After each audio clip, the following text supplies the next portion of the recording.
A very good evening, everybody. Nice to have your company wherever you're tuning in, all around Australia, all around the world. Welcome to SimShed Broadcasting and the Gentleman Sim Racing Club Friday Night Motorsport for round 3 of the 2021 opening season.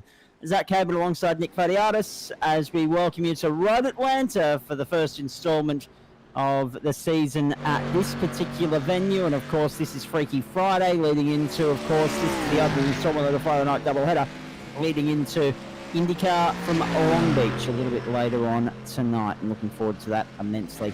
Nick, good evening to you. Cadillac's first up. Freaky Friday, how good did the graphics look first up? And secondly, obviously, Long Beach is always a favourite, synonymous with Indycar, and we've got a big field lining up tonight. Yeah, Cadillac's around Road Atlanta. It's going to be fun. Everybody in the same car. Some downforce, some wings on these things, so it should be nice and quick.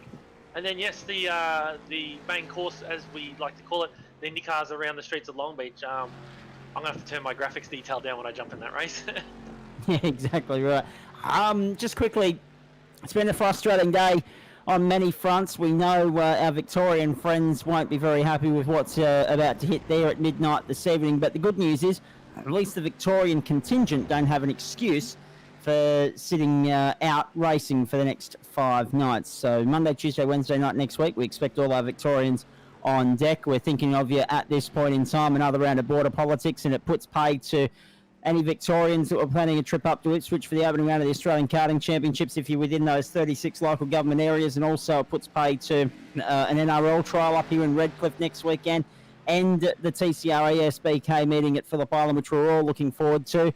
However, the Australian Open continues, so live scores from the Australian Open throughout the course of the evening for you here. Freaky Friday, of course, how good's this? This is round 3 of the championship. Look who's on top, ladies and gentlemen. Look who's on top. Cal Watmore in the number 36. Good to have Cal back on the grid. Gary Cousins, Matt Stratford, and Adam Coghlan, the top 4. Road Atlanta, Nick, great to be back on the full course here after a very interesting experiment with the club layout last time. Oh, look, I like all the layouts here, even the tight one with the Mickey Mouse chicane after chicane. But no, this one, nice flowing track up and down the hills. Promotes some good racing, I've found, but also some really good passing down the back stretch into, I believe, 10 A and B. Indeed, let's go for a lap if we can. We're heading towards the back straight. Let's go on board if we can in the closing stages of qualifying here, because we have got 2 minutes 40 left on the clock. Climb aboard. I'm not sure exactly who we're on board with, but let's go for a lap with Nick Fadiatis to talk you through Road Atlanta. So yeah, down the back stretch, coming towards the end of the lap, work your way through the gears. We've got our own Gary Cousins' car here in the Cadillac CTSV. Looks like he might be warming up some tyres, maybe having another crack. Coming down the back stretch into chicane 10A and 10B are the turns. Braking really late. I think it's back to third gear. Across the first apex. Across the second apex. Run it wide now. Aim for the middle of that Suzuki sign. Across the top of the hill. Down the other side. Gary's going into the pit, so there ends our lap. Here we go. What do we got? Matt Stratford. Currently sitting third on the timesheets. Speaking of which, third gear. Up over the hill. Underneath the Suzuki sign. About the middle of it there. Should be flat out down the bottom here. Onto the front stretch. He's in fourth gear now. A little bit of curb. Start a new lap. Work your way into turn 1, which is a very deceiving corner. You've really got to look ahead. Get the nose down. Turn around. Fourth gear. Use a bit of exit on the curb. It's all blind up here. You've got to kind of guess where the chicane is. Brake nice and hard. Back down to third gear. Cross the curbing on the right. Onto the curbing on the left. Flat out. Down the other side of the hill. S's left and right. Work your way through the gears. Braking hard, back to third gear, across the curbs, use the exit curves. There's a lot of blind crests here. You can see the car in front getting sideways, down the short chute, into a nice fast right-hander, braking back down to third gear, and then you got a bit like the oak tree at VIR, but just a little bit wider, back down to second gear, and you need this to get that corner right, to blast up this straight here, providing you a really, really good passing zone into turn 10. And that's a wonderful lap of Road Atlanta. Thank you to Nick for talking us through that. We'll have a look at some race stats and some championship points in just a moment. But first up, Trent Lavis is with us in the commentary box tonight. has an in-race reporter for us. He's sitting down in 14th at the moment. How are you finding it, mate? Yeah, I just did a lap there to be able to not have to start from pit lane, and I'll do the old burn from the stern and provide a little bit of entertainment. So should be good fun. Battle of the brothers at the back there. Adam's Adam just had to one up me, didn't he? 15th, that's it. So, a lot of drivers in here, 2, 4, 6, 8, 10, 12, that haven't set a qualifying time or have jumped out of the server, one or the other. So we'll wait and see. In fact, I just got a message here saying that Carl Watmore's manually disconnected as well. So that's a bit surprising considering he's on the pole. The checkered flag's out, ladies and gentlemen. So let's have a look at a couple of things here off the top. Of course, this is Freaky Friday, 10 different disciplines, 10 different tracks in as many weeks, and we don't know the answer to where we're going until the night before. Of course, last week, it was Summit Point in the Mustangs. The week before, Williams F1's around Silverstone. Tonight, it is, of course, Road Atlanta. Gary Cousins, the championship leader, on 34 points. Michael Hammond on 30, Adam Lavis 25, Shane Witt 23, and Paul Nichols 22. They're the top 5 in the championship at this point in time. Qualifying continues here. Trent Lavis has got the Spicy Cola rig set up for tonight. Already down the couple on a Friday afternoon. Hopefully that won't impede his driving abilities this evening. Of course, he'll be jumping in the IndyCar race as well as Nick, and Paul Nichols will be joining me in central commentary for that IndyCar race over 47 laps. And we're looking for, well, we've got our fingers crossed that it goes 47 laps. I'll let Nick explain that one in a moment. But before that, there's the circuit, there's the layout. 4.09 kilometres, 12 turns, 65% fuel tank capacity in these cars. Identical to baseline setup on unlimited tyres. There will be a quick splash and dash here. It is a 40-minute race. The wind's northwesterly 5 k's an hour. On track, 22 degrees. The ambient 19 and partly cloudy. It is set to the 14th of the 2nd, 2021, because bloody Paul Nichols has gone all romantic on us and told us that we can spend Valentine's Day playing sim racing here and at least get the loved ones in so that they can enjoy the experience as well. I'll let him explain that in more detail a little bit later. Pace car speed should we get 197 kilometres an hour and pit lane speed 72 kilometres an hour. Fast repeat limit of 2 on these cars. 17x will be when the first penalties get awarded, and then every 5x after that. You don't want to put a wheel off tonight, Nick. No, exactly.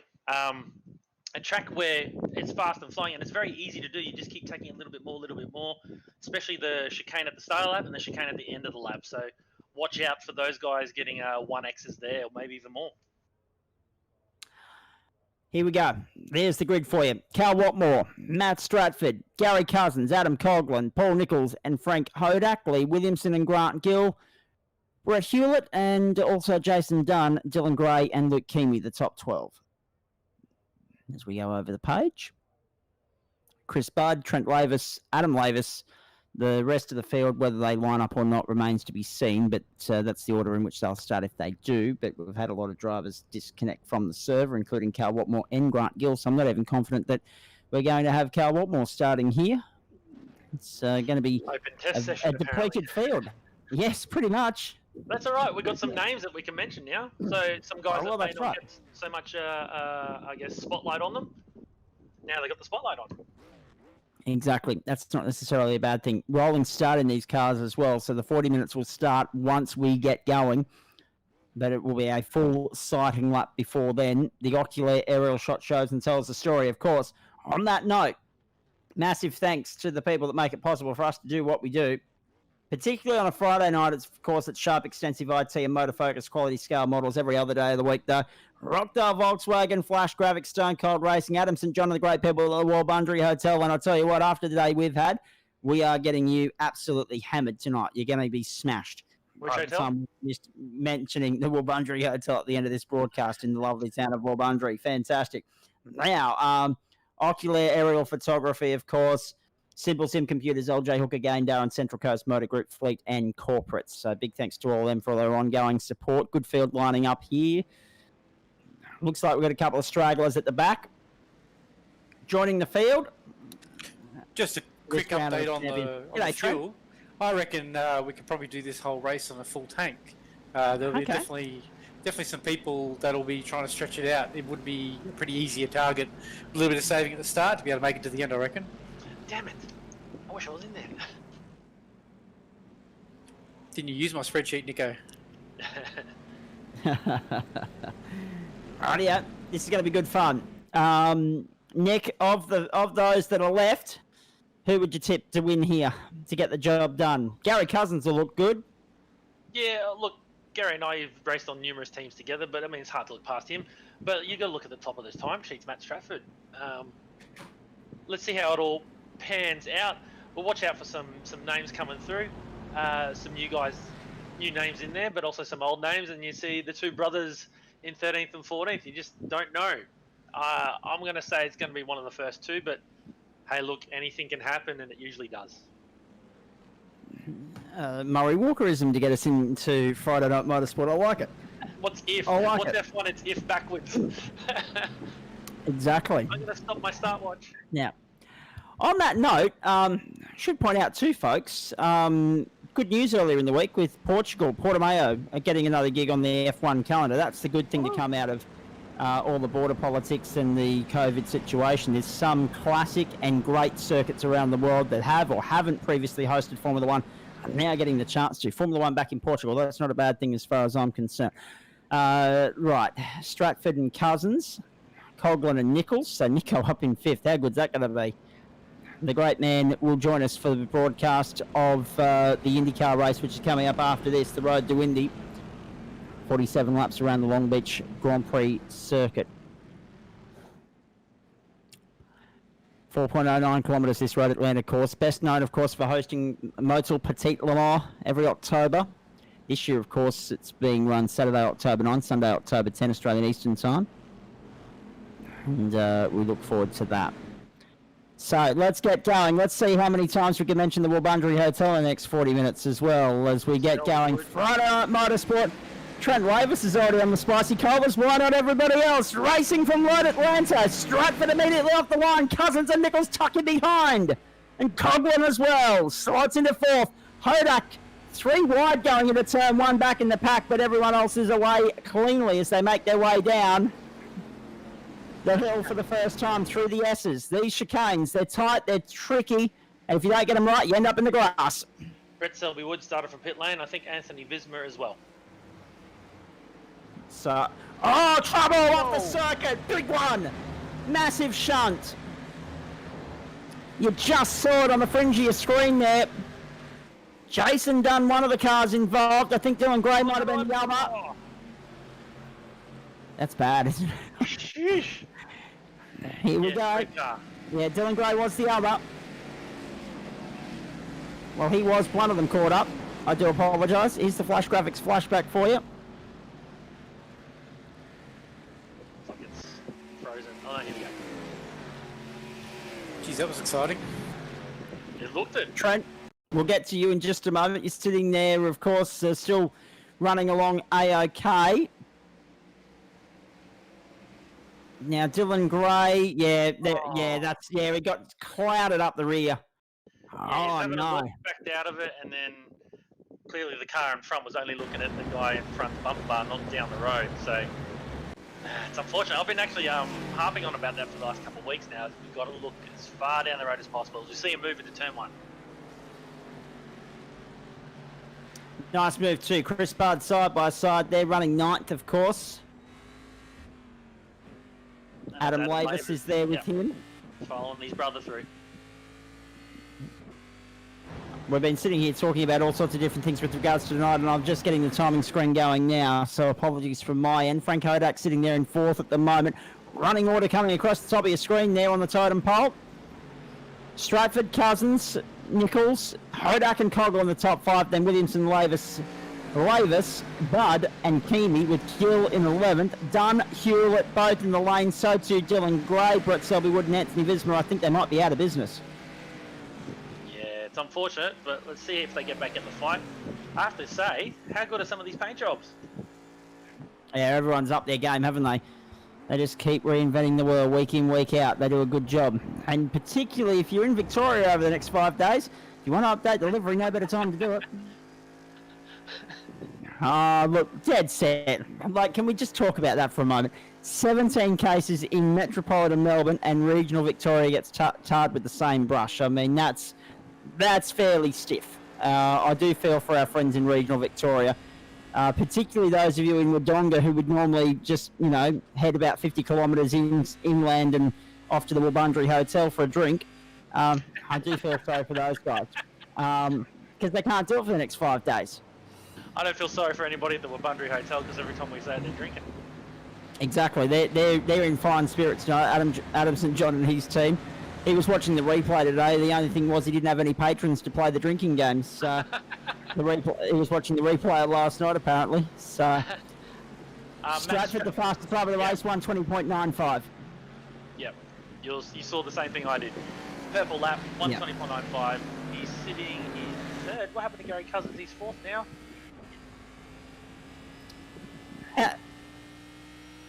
How good's big V8 power around a circuit like Road Atlanta? These Cadillacs, geez, they've got some speed. They've got some go. Oh, here we go. It's all cleansing itself. Sorry, the timing screen had people towing, so that puts them ahead. So Brett Hewlett's in the pits now. Matt Stratford's leading the way with Gary Cousins behind. We started with over 20 in the server. In fact, we had 25 in the server. We had 16 start. We're down to 13. It's been an interesting couple of laps. Speaking of in it to win it, Nick Kyrgios has won the first set against the third seed Dominic Thiem, 6-4 in 31 minutes. So he hasn't mucked around, Nick Kyrgios, one set to love up. And everyone that's there at the moment, Nick, they've been told if you're at the Australian Open, you have to leave by 11:30. They'll be hoping that game's well and truly over by then, or otherwise they'll be asking for their money back, I'm sure. I think Nick Invoice the Victorian government. We'll be hoping it's done pretty early as well. From I heard on the radio they recapped everything that he's done since about 2009, and yeah, same with Bernard Tomic. Short games are up their alleyway, so to speak. Oh, there's a car spinning here. A spinner. Just trying to recover. There's the grass being kicked up. Oh, and the engine flying, but look at that. Jeez. Looks like Jason's done on the timing screen. I have not seen a car explode like that in iRacing. Just watch Brett Selby Wood in trouble as well. Just watch Trent. If he money shifts, he blows it up. No offense, Trent. Brett Selby Wood parked in the middle of the road. Trent Lavis, let's check in with you. Sitting 7th at the moment, on the tail of Lee Williamson, and you've gapped your brother, who is the man to beat in IndyCar at the moment. Must be busy. Yeah, we can't go to Trent just yet, but as soon as he chimes in, he's got the airwaves. Jason Dunn, that was what happened to him. And there it is. And there goes the explosion. Any other day of the week, there'd be a safety car and there'd be extinguishers everywhere, but the beauty of iRacing, he just clicks the escape button and he's gone. There's Trent. Who's he hunting down? Lee Williamson. Nice Castrol. Sorry, I was pressing the wrong bloody button. Oh, there you go. Well, that's better than Chris Whitaker. Whitaker doesn't press any button. On the inside, nice squeeze. Squeeze move from Lavis, got it done nice and clean. On Lee Williamson to move up into 6th spot. Next target, Adam Coughlin. Well done, mate. That was very nicely done. Speaking of nicely done, Gary Cousins, fastest lap of the race, 1:20.82. That's come around, and Lavis in 6th and charging. You're finally getting the hang of this thing, mate. Yeah, 5th lap in, we're going right, aren't we? Absolutely. And round goes Nichols. Round goes Nichols. More spots for Trent. And Frank Hodak went around as well. Trent Lavis moves up to 4th in all of that. Wow, podium come at me. See how we go. Looks like, is it Frank? Is he going to have a go here? Oh, yeah. Apex speed. Far Unfortunately, too much. The car in front can't disappear either. Yes, that's right. It's not like you're playing the Ghost. That's another car that you're going to clean up. Yeah. And I think some people still haven't grasped that concept. 32.5 minutes to go here. Grant Gill sitting 8th at the moment, chasing Frank Hodak. Lavis is 6th. That's Adam, of course. Lee Williamson, Trent Lavis, 5-4. Adam Coughlin 3rd. Gary Cousins still sitting 2nd, but closing on Matt Stratford. Lee Williamson closing on Trent Lavis. Trent Lavis trying to close the gap to Adam Coughlin as well. So a lot happening out there right now. First and second. Not much in this. Like the last lap was only separated by 1/10 of a second, so these two are just doing 20s, and like metronomes just keep banging in those same lap times. They've actually pulled away from the rest of the field. 8.4 seconds over Adam Coughlin in third. Round they come, onto the main straight. It's a nice, short, sharp main straight here, Road Atlanta. 31 minutes and 38 seconds to go. The clock will count down to 0. When it hits 0, the first time past the post, the flag will wave. Really hope you're enjoying our coverage of Freaky Friday across SimShed Broadcasting, the Gentleman Sim Racing Club broadcast page on Facebook. We're also streaming via YouTube tonight on SimShed Broadcasting, I do believe. And, of course, we're broadcasting via SimShed Broadcasting on Facebook as well. So who we got here? These are the front two? Yeah. So they've just put in a 21-1 and a 21-2. So other than Trent, everybody else is in the 22s or beyond. 30 minutes to go. So we're 9 minutes and 10 seconds into the race. 30 minutes, 50 seconds to go. We've got Gary Cousins. He's just sitting there patiently, isn't he? Here we are on board with Stratford. Does Cousins make a dive? Not yet. Gary Still a won't. little bit too far back.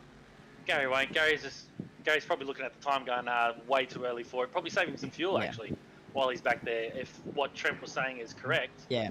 he might be trying to look to make it the whole way on no stops. Well, this is the thing, right? If they can go all the way, off the circuit there, Rick Keamy. He's got through on the inside of Chris Budd, who's made the mistake there. So Keamy up to 9th, Budd back to 10th, Brett Selby-Wood still sitting 11th, Dunn, Hewlett, Gray, Nichols and Visma all out of the race. Although I think Dunn might still be out there, albeit a lap down. There's the green machine. Yeah, it's Here it been comes. quite entertaining tonight. Here's Trent Lavis all over the back of Adam Coughlin. But this is the thing too. I was going to come back to you, Nick. If they do have to perform a splash and dash, is that where Cousins looks to get the leapfrog and the over and under maybe on Stratford, or will he have to work for it and get him on track? I think. Oh, here we go. Move. Lavis There's room. down There the he goes. inside. Job done. Third for Trent. Set him up and sink him. You. I dare 10 say, seconds yeah, down the road, leaders, mate. Go for it. we got Luke Keamy here. And then there's Trent's move. Nicely done. I dare say, Gary, either way, Gary's trying to leapfrog him by either smart strategy, just sit in the toe, save some fuel, and then when it comes to the pit stops, actually putting less in because he saves some fuel. Or just saving fuel and see if he can go through no stops. Here we go. Lee Williamson. So it looks So like Lee Williamson Trent's dragging Lee along as well. to get through on Adam Coughlin. Nice move from Lee Williamson there, actually. And they make their way around up the hill one more time. So 28 and a half minutes to go. We're 9 laps into the race. Stratford the leader from Cousins. He's gapped him now. Stratford out to over a second. But this is Lee Williamson and Adam Coughlin that we're focusing on, the battle for 4th. One of the closest fights on the track is the front two again. Coughlin's on the back of Williamson, and the other close one, well, it's a pit lane one, is Brett Selby-Wood and Dylan Gray separated by 4/10.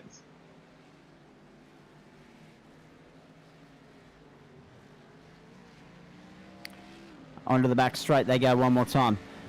Don't forget IndyCar coming up quickly, Nick. This is the first time that we'll have seen a road course race on the broadcast. Based on Road Atlanta, Chris Stark's got the target on his back. He's the man to beat. Adam Lavis brings some confidence to the table here, but no doubt you want to get yourself in the winner's circle as well. Oh, 100%. Trouble on the back straight! Big trouble, Luke Keamy! And also, I think that might be Frank Hodak, is it? No. Luke Keamy and Chris Budd, my apologies. Look at this now. Onto the back straight. I don't know how this has happened. Let's have a look. A little bit of grass. That'll do it every day of the week. And as he's come to rejoin... Oh, no? No. I mean, further back, further on. It's not that lap. It'll be the next one.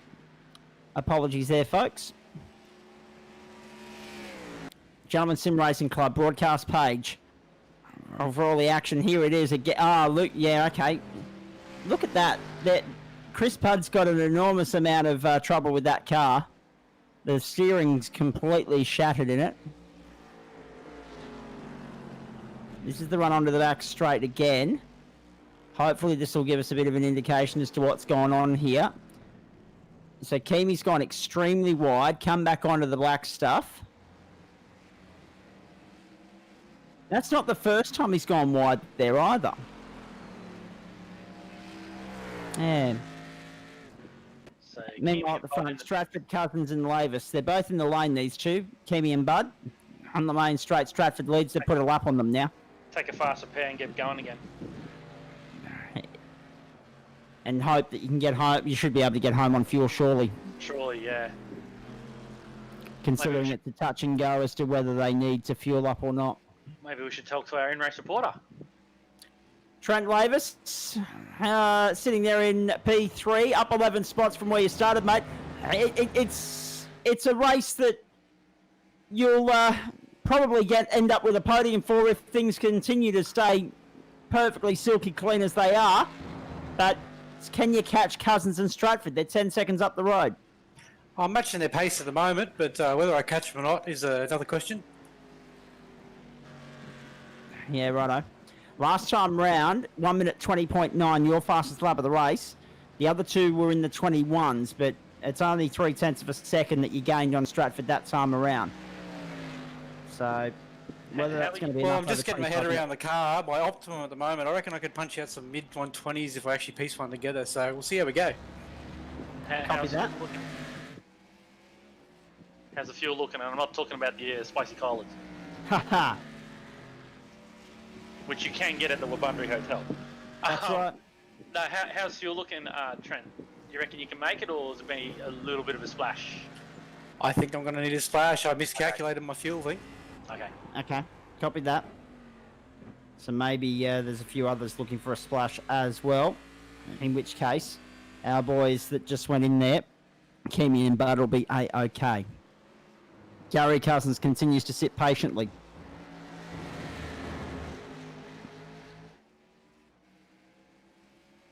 And that's it. You just sit there. I think that one of the things is when you're behind someone, if you start to just close in a little bit, it does.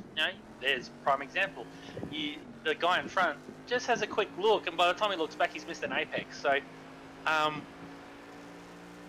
it's just moving in your mirrors left to right. I tend to just sit half a car width out just so I can see further down the road, but also it's a good way to distract the guy in front. So as you can see, Gary's doing exactly the same thing as I say it. But it just keeps the guy on notice, just serves notice to him to say, hey, I'm still here. You're not getting away from me, mate, and I'm going to keep you on your toes, and when you make a mistake, I'm through. They complete another lap. And what's that lap? Quickly look at the timing. 12 in the book. 12 in the books, so we're on 13 now. And 23.5 minutes to go. So there's another, well, let's say at least 12, 13, 14, maybe even 15 laps left here. 12 in less than 17 minutes. So take that up to 34. Yeah, you're looking at least a 27, 28 lap race here.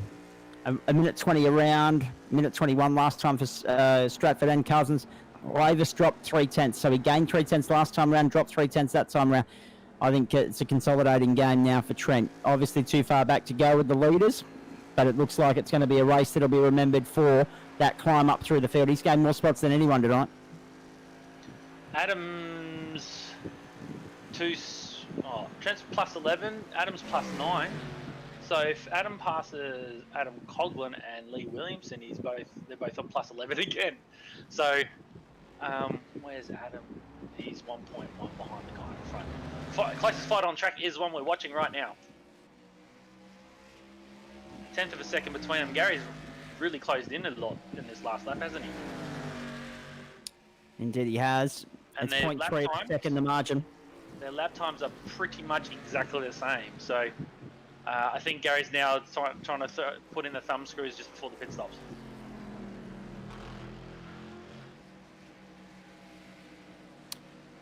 Point 0.3 the margin. 0.4 first to second. Look at this. Gary Cousins and Matt Stratford. And Cousins has really put himself on the map in the last couple of weeks. He's highlighted or he's signalled himself as a guy to watch. He's really come on leaps and bounds. When you think about last season, it was Stratford and Hammond and Hobson that we were all watching. But Gary Cousins now, in this Freaky Friday format, he's always there.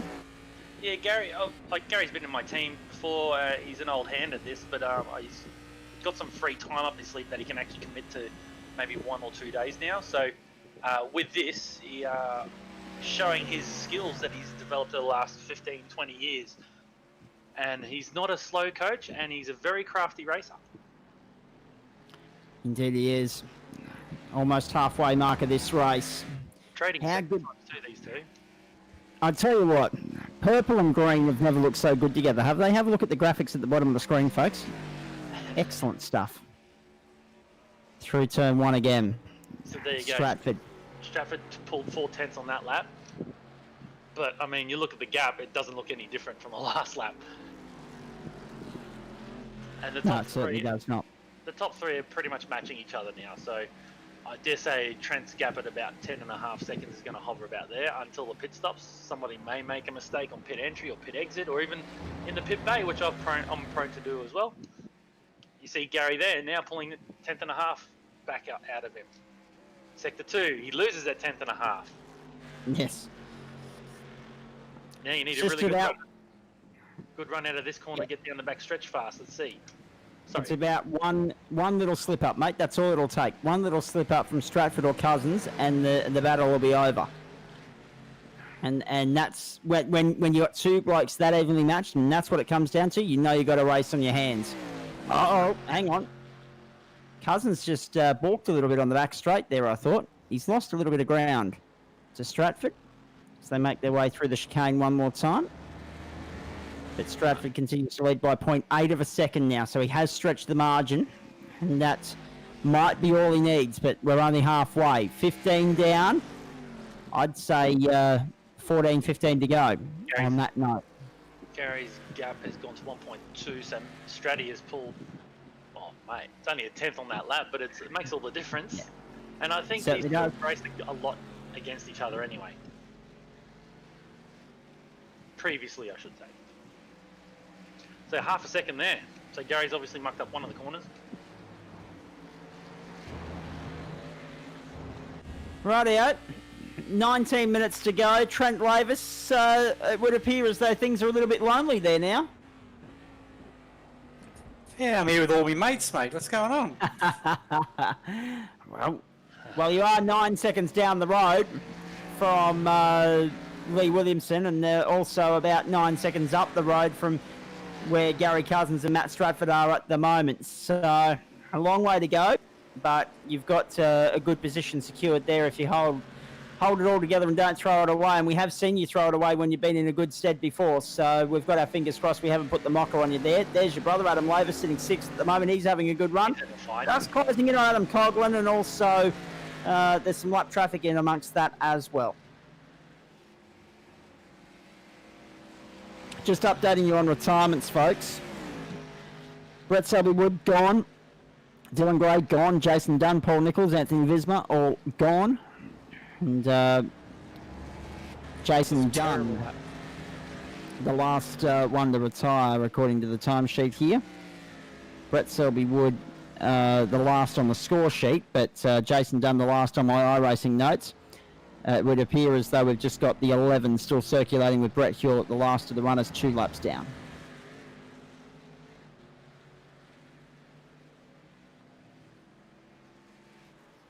Turning into a test session for you, Trent. Well, considering I only did about 4 laps before starting the race, I think I'm doing all right. So I'm pretty happy with this.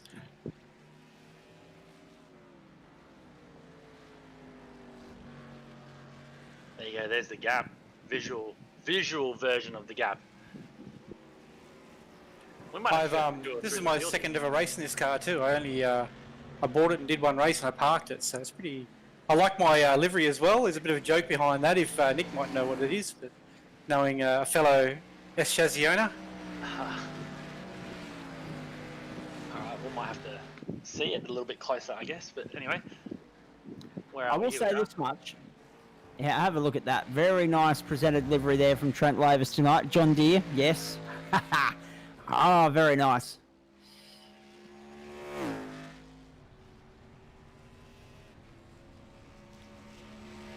Nice close shot there from our broadcaster JP Simshed Broadcasting. Very good. Nice I love it. angle as well. Green and gold, Aussie, John Deere, famous name. What's not to like? And it's interesting, Trent, when you say you've raced this once before you parked it, you've jumped in and done a couple of laps tonight, and immediately on the pace, mate, oh no, don't throw it away, don't throw it away, keep it on the track, he did well. He nearly threw it away. You and your that's the money save of shifting, the mate. night. You put the hex on me. Sorry. Oh, the save of the night from Trent Lavis. But I was going to say, and that proves it, your versatility to just go from car to car and instantly find the sweet spot, you got to be happy with that. Yeah, I'm pretty stoked. That lap was going to be an absolute banger. I was about 2/10 up on my Optimum, and my Optimum's 20.6 at the moment, so it would have been a pretty good lap. Oh well, there's still time. There's still time. You think you're going to have to splash and dash still, though? Yeah, definitely. All right, copy that. Keep your eye out on the pit lane, Nick. Things are about to get busy. We've still got a long way to go here. Right, like 15 right minutes, now. 20 seconds. Oh, no? He's going through. Sorry, I thought he was going in. But there will be some pit activity, judging by what Trent's saying in the closing stages here. 29 laps is what we're on track for. If you include the run through pit lane. So These two are still, they're like magnets. Was it 1.5 seconds at the last time across the line? yeah, there's not much separating them at the moment. Look at this, Chris Budd. In behind him is, of course... I'm just trying to pick up who that is behind him, actually. I'm just going to say, it's just all about shadowing and trying to pick a move, so to speak, and get the better of the person in front. Yeah, I was going to say, That's that's not... 3 more laps of fuel too, gents. Two or three more laps, so... Okay. That's not Luke Keeney behind him. It's Grant Gill. And Grant Gill's actually, on my sheets, he's down. He's actually ahead of Bud in the race. So Bud's got by him to try and get back on the lead lap, but he's got to get by the other 8 in front of him first. My apologies. It's Brett Hewlett. So I'm just trying to figure it out because Chris Budd is... I still think Chris Budd's a lap down and Brett Hewlett's a lap down as well. I don't think this is a positional battle because Luke Keamy's in there between them, and that's 9th and 11th. So this is not actually a positional battle, it's just a track battle at the moment.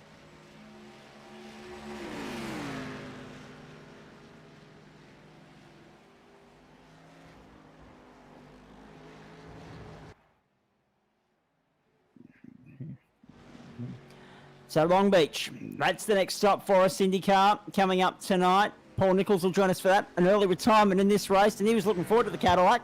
So he'll be very disappointed when he joins us, but looking forward to having his insights for the IndyCar race tonight from Long Beach. 47 laps, the anticipated, the expected race distance there, Nick. Yeah, based on my calculations, as it looks like Gary Cousins is in the pits. There we go, first one to jump, Gary Cousins There's the cone in down. the lane. So people get caught out running down the hill very fast. Sometimes you hit the wall on the right or the left, but you've also still got to pull it up before the cone and be at the speed as you go over the line where that cone is. So now Stratford's by himself. Gary's in the pit lanes currently for 23, 24, 25 seconds. Hasn't come to a stop yet. So now he's getting service from what I hear. I'll have a look at my live timing page. So Gary has done an 11.8 second stop. He's on his way out of pits. Plus 41 seconds through pit lane. So, sorry, 41 seconds total through pit lane. So let's see how Matt Stratford goes. Can he extend the gap, or can he close? Can Gary close the gap? Time will tell when Stratford does pit. And Definitely obviously it's only been fuel, no tyres there. So obviously a nice sharp quick pit stop for Gary Cousins to get through to the end of this race. Trent Lavis, watch him come in at the end of this lap. You just heard it there in our earpiece. Here we go. Stratford as well, right now. Through the left, through the right. Get a slow down for the cone. Gary's now on the back stretch. This is going to be tight. It's going to be real tight. That's the way we like it. And Trent's in as well. First ever pit entry practice. That'll do. Oh, he's just showing off now. Stratford. Gary Oh, Cousins stressing going out, round you on the main straight. Lee Williamson's in as well. I think Gary might have this. I think you're right. Cousins up the outside, 13 past everybody. 13 second stop. There he is. And Gary Got him. Cousins Just. lead this race just. That's how tight it is, but we've got to fight on our hands for the last 10 minutes here, and finally that ignites the action. That ignites the spark and the flame and what's been a pretty frustrating day all round. If you're just joining us, of course, you might already know TCR and ASBK action from Phillip Island next week no longer because of border politics and the usual garbage that's ruining our livelihoods in 2021, as it did in 2020, thanks COVID. 17 cases, please. 10:15 to go here. As I say, sim racing's the big winner when we have these lockdowns. We're expecting all our Victorians on deck Monday, Tuesday, Wednesday night. Looking forward to it immensely. Onto the back straight we go. Have a look at this. Stratford has the run on Cousins. He's got the slipstream as well. Cousins will defend the inside, possibly going down. Actually, no, he left the door wide open here going down into turn 11. And Stratford will look down the inside and look to get the job done. Conversion is key here. Out the chicane, gotcha. But he's on the wrong No, side. not yet. Not yet. Nicely driven from Gary Cousins. And the switchback, the up and under from Stratford down the inside, coming onto the main straight. That'll do. Cousins will go with him. They'll go side by side down the main straight here at Roddick Ladder, and Cousins can stick there on the outside and hang tough at turn 1, but he yields. And therefore, Stratford restores order at the head of the field. They can keep doing that. Yeah, the more they do that, the more it helps you. You're 11 seconds behind them, though, mate. That's the only problem. But if they come together, that'll work right in your wheelhouse. So Stratford now starting to pull away.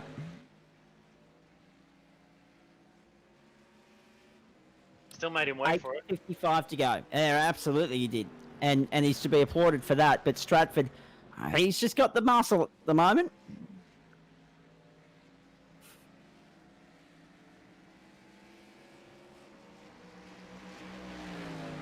This is the closest battle on track. Looks like Adam has lost out to, not by much, because he had 11.1 second stop, whereas Frank Hodak did a 10-second stop and leapfrogged him. Indeed he did. So just the 8 cars left on the lead lap, my apologies. Stratford, Cousins, Lavis, Williamson, Coughlin, Hodak, Maverick. That's, of course, Adam Lavis. And Grant Gill. Everyone else pretty well out of contention at this point. Chris Bard, Luke Keamy, Brett Hewlett, all a lap down. In fact, Hewlett's 2 laps down. Everyone else out of this race. Just the 11 left. Meanwhile, Melbourne Park, second set. Kyrgios and team, 3 all on serve in the second set. Kyrgios won the first set 6-4. Keep you updated with what's going on at Melbourne Park throughout the day and the night. Here's Matt Stratford. Gary Cousins has found a way by here. We missed this while we were having a look at the back markers. That's why. Wide went Cousins. Sorry, wide went Stratford, I should say. Out of the second last corner. Cousins down the inside doing exactly what Stratford did to him a lap ago. Nice move from Gary Cousins. And Nick, that's exactly what I talked about. All it takes is one little slip up and, auto reversed or auto restored, depending upon which neck of the woods you're in. Here, have a look at them side by side down the back straight. Stratford and Cousins. And Stratford has his nose in front coming down to the braking zone. Gary's got the first apex, Stratty's got the second one. And Cousins will Gary go gets the again driver around the and outside. That's it. But Stratford will get the job done on the inside. Nicely done. Whoever So makes, Stratford back to the lead. whoever makes the least amount of mistakes out of these two will take it out.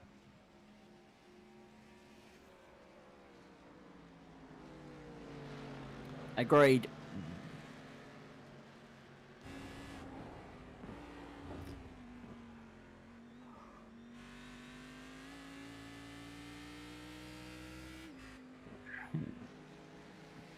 Six and a half minutes to go. Trent Lavis on the charge here.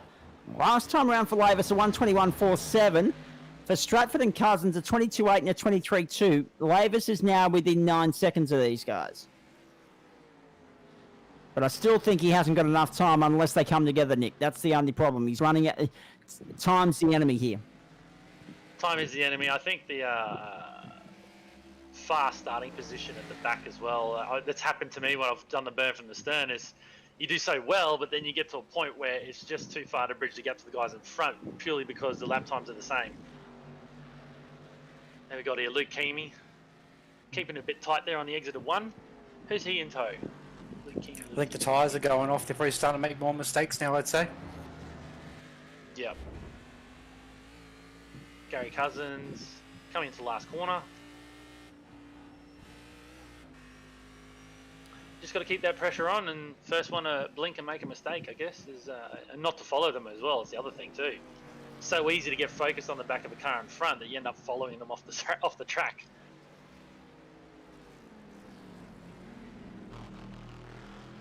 Such an exciting road course, fast corners, and then you got the chicanes at the end of the lap and the start of the lap. And then on top of all that, big American V8.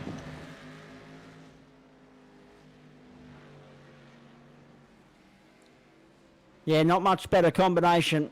There's no doubt about that. And of course, as I said at the start of the call, this circuit has rich history with sports car racing. Of course, the Model Petit Le Mans held here every October. Last year, I think it was later than usual because of COVID, but we still got the Model Petit Le Mans in. 4.5 minutes to go here. Indycar coming up, so we're standing by for that. Matt Stratford leads Gary Cousins, margin 0.4 of a second. If Gary's smart here, he'll hold his horses and try and get him in the last lap. That's it, leave it till the end. No bomb dives or anything silly, Nick, but just leave it to the end of the race. Lure Matt Stratford into that false sense of security that he's not going to have a crack, and then all of a sudden, bang, he's there. Yeah, well, I mean, I think Stratty's been around for a while, I think mainly in the V8s, and I know Gary's been racing against Matty for quite a while too, so I guess they know each other quite well. But once again, it's all about the element of surprise. Like Trent was saying, you know, just get up on him and then maybe have a look here or there and force a mistake, especially the back end of the race. Yeah, absolutely. So, 3:24 left. IndyCar coming up. Hope you'll join us for that for Sharp and Motor Focus, of course. They're the main sponsors, promoters behind Freaky Friday and also the Road to Indy broadcast. Friday Night Motorsport across Sim Shed Broadcasting and the Gentlemen's Sim Racing Club. Great to have you with us wherever you're tuning in, especially those of you down there at the Wabundri Hotel. I apologise, it's been about 10 minutes since we've mentioned the Wabundri Hotel. Have a couple of sips on that note. And then go and top up because we're going to really go to town on it when Paul Nichols joins us in the commentary box in a short while. 2 minutes 50 seconds left here. What a great performance this has been from this pair. Separated by a coat of varnish for much of the night, and still anyone's guess who wins it with 2 laps to go this time. If we could ask Mr. Director to go to the rear bumper bar of Matt Stratford's car, it'd be a very exciting lap to watch, I think. Especially coming up to lap traffic. Here we go. Across the curbs at the chicane, turn 2, so to speak. Down the hill. Using all the road, left and right. almost flat through there. You can see Gary's closing right in, especially when the lap car goes to the side. Coming onto the short back stretch, you can use plenty of curb over on the right. We've seen Trent almost get to the wall there. Yes. The previous laps. The faster corner of the two at the end of the back of this first back stretch, and then the tight one, which you need to get right to get a good run. Gary's closing right in now. Lots of curb. Oh, not too much that time, but lots of exit curb. And then you can see Stratty's just gapping him a little bit there. If there's track there, mate, I'm going to use it. Can't here as well. That's it. Gary Cousins all over the back of Stratford now. Have a look at this. 10. Does he make a dive this time? No, he doesn't. He's going to leave it to the last lap. Through the chicane. Up over the rise. Down the hill. 1 lap to go at Road Atlanta. The white flag will fly this time by. And we're pretty much going to get back to the line just on 0. You never know, Zach. It's happened before. We've actually had an extra lap, so let's see what happens here. I've got my fingers crossed. Here we go. Sad face coming up from Paul Nichols on our Facebook comment thread. There's a reason for that. He can tell us what happened when he joins us very shortly. But let's focus on this battle. It is the last lap. They've done so well tonight not to notch up incident points, not to put the wheels in the dirt. There's only one more, or there's 2 more. Here we go. Gary's closing in. This next corner, you can have a go if you're really daring, like Trent's done, or get a good run out of here and go down into turn 10. Gary's right on him now. Right there. Oh, and Stratford had a wiggle coming out of turn, turn 9 there as they make their way down the back straight. Have a look at this. Cousins is going to have an opportunity. Which side do you go? Does Stratford defend now or defend on the exit of the corner? He defends now. Cousins to the outside. Oh, what about this? It's going to come right down the line. Stratford on the inside. Cousins on the inside on the exit. Side by side on the run over the hill. Stratford's going to lead them down to the last corner. Is the checkered flag flying this time by? Yes, it is. Stratford gets the job done from Cousins by 0.2 of a second. Oh, what a thriller at Road Atlanta. Phenomenal, Nick. Phenomenal. It's fantastic. Fantastic finish there. That was great. Trent takes home 3rd place there, and then we got Chris Budd's the first. Oh no, yeah, it looks like he was the first of the lap cars. Yeah, in the end, I think it was only 8 cars. 8 cars on the lead lap. Mr. Oculaire himself on the TV there, coming home in 6th. Can he catch Adam Lavis? It looks like the gap's way too big. That's it. Actually, it'll be 6 cars on the lead lap because Lee Williamson's already taken the checkered flag and he was 7th on 28 laps there. So, what about that? Really good racing. Stratford from Cousins, Lavis, Coughlin, Lavis and Gill the top 6 there. Lee Williamson in for 7th. Luke Keamy will go 8th. Chris Bard and Frank Kodak will round at the top 10 as they all come across the line. Trent Lavis, nice fight back in the end. Obviously, you got there pretty early, but by the time you got to 3rd, the damage was done, and unless these two come to blows in front of you there, it was always going to be an uphill battle to get any higher than 3rd, mate, but you got to be happy with that. Yeah, I'm pretty stoked, actually. Burn from stern, a little bit of practice, jumping in right at the end there, just because I had some time to burn. I thought I'd have a bit of fun and play with you guys, because it's always good fun on a Friday night with a couple of bevies.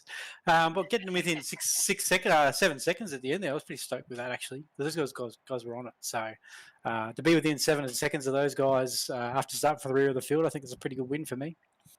Yeah, indeed. Paul Nichols, what happened? What happened? I don't know. Ask Frank. Ask Frank. What did? Ask Frank Kodak. Okay, fair enough. Yeah, it's pretty obvious. I just got punted. Yeah. Not, I don't think intentional, but Just got sent. Yeah, it's like, do I want to kind of keep going? Nah, I'll just go and have some dinner. Take a breather. Come back. Yeah. One of those. Rage quit and chill out for a while. Gents, it's about 6-7 minutes to qualify. I'm going to jump out. I will catch you on the other side of the race. All right, no worries, mate. Good luck, Nick. Thanks, Nick. Thank you. And Trent, good luck to you as well, because I think that's it for you tonight. You're not having a steer of the IndyCars, are you? Yeah, mate, I've got to go cook some dinner and have a few more spicy colours, I think, by the pool. So, Nice. best of luck, everyone else, and have a good rest of the night, everybody. All right. Thanks, Trent. And given that he won our 125 lapper IndyCar race last year on the oval at Indianapolis that we did for Nick's birthday bash, I'm disappointed that he's not been a more regular contender in the IndyCar series. But real world duties call, and we're going to make the most of them while we're not locked down. Hello to Victoria on that note. Good on you, Trent. All the best, mate. I'm definitely going to be planning on jumping in the IndyCar later in the season when I get some spare time. I'll definitely get in there and have a bit of fun. Good man. And all the best next weekend as well, the Hot Hatch Cup at QR. And, of course, will we see you GT3 racing on Monday night? Yeah, we're in for the GT3 racing. Hot Hatch Cup's not until April, actually, so we're not running this first round. So we've got a bit of time left. I haven't even got the car back yet, so it's still in the build progress. All right, mate. Thank you very much for the update. Thanks for keeping us entertained throughout the night and your insight during that race as well. Well done. Thanks, gents. Take care. No drivers coming in to have a chat to us, but there's the results. Matt Stratford from Gary Cousins, Trent Lavis, Adam Coghlan, Adam Lavis, Grant Gill, Lee Williamson, Luke Keamy, Frank Hodak, and Brett Hewell at the top 10. Of course, only the top 6 on the league lap in the end there. We'll take a break. This is the Gentlemen Sim Racing Club, Friday Night Motorsport on SimShed Broadcasting for the great people at Sharp Sharp Extensive IT, Motofocus Quality Scale Models, Sharp M Motofocus. I was combining the two there. Did you see what I did? Rockdale Volkswagen, Flash Graphics, Stone Cold Racing, Adam St. John, and the great people at the Wallbundry Hotel. That's, of course, the Wallbundry Hotel. I want to say that again because everyone in the Wallbundry Hotel is having a drink every time we say the Wallbundry Hotel this evening. Good on you guys. Ocular Aerial Photography, Simple Sim Computers, LJ Hooker Gander, and Central Coast Motor Group Fleet and Corporate. We'll take a break. We'll jump out of the Freaky Friday server. It returns next Friday night, same time, same place. And we'll be back on the other side with some IndyCar racing from the streets of Long Beach, California. Stick around. Friday Night Motorsport for the Gentlemen Sim Racing Club.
Good to have you company wherever you're tuning in this Friday night as we turn our attention from Freaky Friday to the sharp road to Indy with Motor Focus Series Round 3, the second road course of the season. We've headed from the Michigan Speedway, of course, where we had a cracking oval race last week, to the streets of Long Beach in California. Paul Nichols alongside yours truly, Zach Caban, for 47 laps of mayhem around here. Although I find it hard to believe, Nico, that they've only set the safety car to one appearance tonight. I would have thought that it'd at least get two on a street circuit. Yeah, look, I actually asked Nico Pop about that earlier on, just saying, is it only one safety car? So, yep, one safety car. So, yeah, it's going to be a really tough gig tonight. If you smack the wall, yeah, it's going to be. This is such a tight track. I mean, I would guarantee you there's going to be a point where the track is going to be blocked. I think it might be within the first 3 or 4 laps. So let's see what happens. Massive field lining up tonight. Biggest field we've seen for IndyCar this year lining up tonight. From Jason Dunn down gives us 18, 19, 20, 21, 22, 31 cars in the server at the moment. So if all then start the race, we are in for a cracker. There's no doubt about that. Yeah. Good to have you company wherever you're tuning in. This is Friday Night Motorsport for the Gentleman Sim Racing Club. I'm going to quickly break from the motorsport to talk tennis for a moment. Nick Kyrgios, can you believe this? As we were talking about off air, he's somehow become the voice of reason in Australian sport over the last 12 months, and I just find that as astonishing as anything, and it's just an indication as to how far we've stooped. But it is what it is, as Paul Nichols would say. But that being said, there's a massive story developing on John Cain Arena at the moment. Dominic Thiem, the number 3 seed, is serving to go 1-love up in the third set, but he's dropped the first 2 sets, and he has gone 1-love up in the third, I might add, but he's dropped the first 2 sets 4-6. So Kyrgios 6-4, 6-4, love 1 in the third set at this point in time. I'll update you on what's happening elsewhere at Melbourne Park in just a moment, but first let's talk Long Beach. The circuit, an absolute cracker. It's one of our favourites. A little over 3 kilometres in length. The fuel limit on these cars, Paul Nichols, I'm reading the race notes that Nico Pop has sent through, and it's, what is it, 35-litre tank, and they're burning about 3 litres a lap. Yeah. Now, that's interesting because that gets me 11, 12 laps, no more, and it's a 47-lap race. So we're looking at a 3-stopper tonight. If it's a rolling start also, you're probably only down to maybe a 9 lap for the start stint, the first stint. Rolling start. So, yeah, interesting strategy. It's going to be really interesting. This is such a tough track, and it's really hard on PCs as well. I mean, I don't know if many people know about the way the iRacing have set this track up. It's very high. It's very demanding on the PC, on its graphics card. On if you have a really good PC, Yes. it does okay. If you have a PC that doesn't do too well, it's not up to the highest graphics setting. That can struggle around here. So in replays, I'm getting like 58 to 60 frames per second. So yeah. My PC struggled the other night with the supercar race around here, actually, to be honest with you. I think it was more the timing that struggled. But the detail, like we've got plants, we've got flowers, we have, it's incredible, the detail around this track. It's great to see Long Beach, though, as a proper circuit rather than just as a what was it, a tech track that it was set up as before this year. So iRacing have really put in the yards on this one. Now we just need them to come down under and do some tracks down here when borders open up and they don't have to quarantine and all that rubbish. Maybe Tail and Bend, Sydney Motorsport Park, and a couple of others while we've still got them. Absolutely, yeah, for sure. Now, would be amazing. I reckon if we had Melbourne Park, I mean that would be fantastic. Agreed. The Long Beach Grand Prix course 2, folks, 1.968 kilometres, which equates to 3.167 kilometres, so 1.968 miles in the old scale. And this is how the championship stands after 2 rounds, reminding you that qualifying is 15 minutes tonight, and the race is set for 1 hour or 47 laps, whichever comes first, and we hope it's the latter, not the former. Adam Lavis on 56 points, Nick Vodiatis 47, Jackson Rayhana 45, Rick Vincent 42, and Chris Stark 41. Outside that, Julian Mookie sits 6th on 39 points, 33 for Matt O'Grady, 31 for Mark Smith. Tony De Rossi, 26, and then J.M. Thomas on 23 points. They're the championship standings at this point in time. Car in the wall in qualifying. That was our good mate Nick, actually. Not like him to bin it in quali, but he's not the only one. Ben Miller's ended up in the walls as well. Jackson Rayhana's out on circuit at the moment. He'll be hoping for a far better run than what he had last night. There's no doubt about that. Now, one random safety car tonight, 47 laps, but this is what else we should point out to you. The weather. So we had Freaky Friday set to Valentine's Day, the 14th of the 2nd, which is, of course, 2 days from now. That was for my girlfriend, Amy. I was going to say, yeah, I blame you, you hopeless romantic. More so, I don't think anyone else was getting brownie points for getting their wives to spend Valentine's Day in Simland with them, but you might have. But this server is set to the 11th of April, which is the Sunday after Easter, which is around when the usual Long Beach event would happen had it not been for COVID. 46 on track, 26 in the sky, partly cloudy. 3 kilometre winds, northerlies, and the race, as I say, set for an hour or 47 laps, whichever comes first. Pace car speed, 72 k's an hour. Pit lane speed, 64 kilometres an hour. And there's Josh Thomas going for a spin on his flying lap. Incident points, 17x, then every 7x, and there'll be a DQ limit. So if you get to 31 incident points, you're booted, you're gone, you get the black flag. 3 fast repairs critically, though, and they will prove to be important. I'll quickly go back to Melbourne Park for you and update you on what's happening there. Novak Djokovic is on centre court in the first game of the night up against the 27th seed from America, Fritz.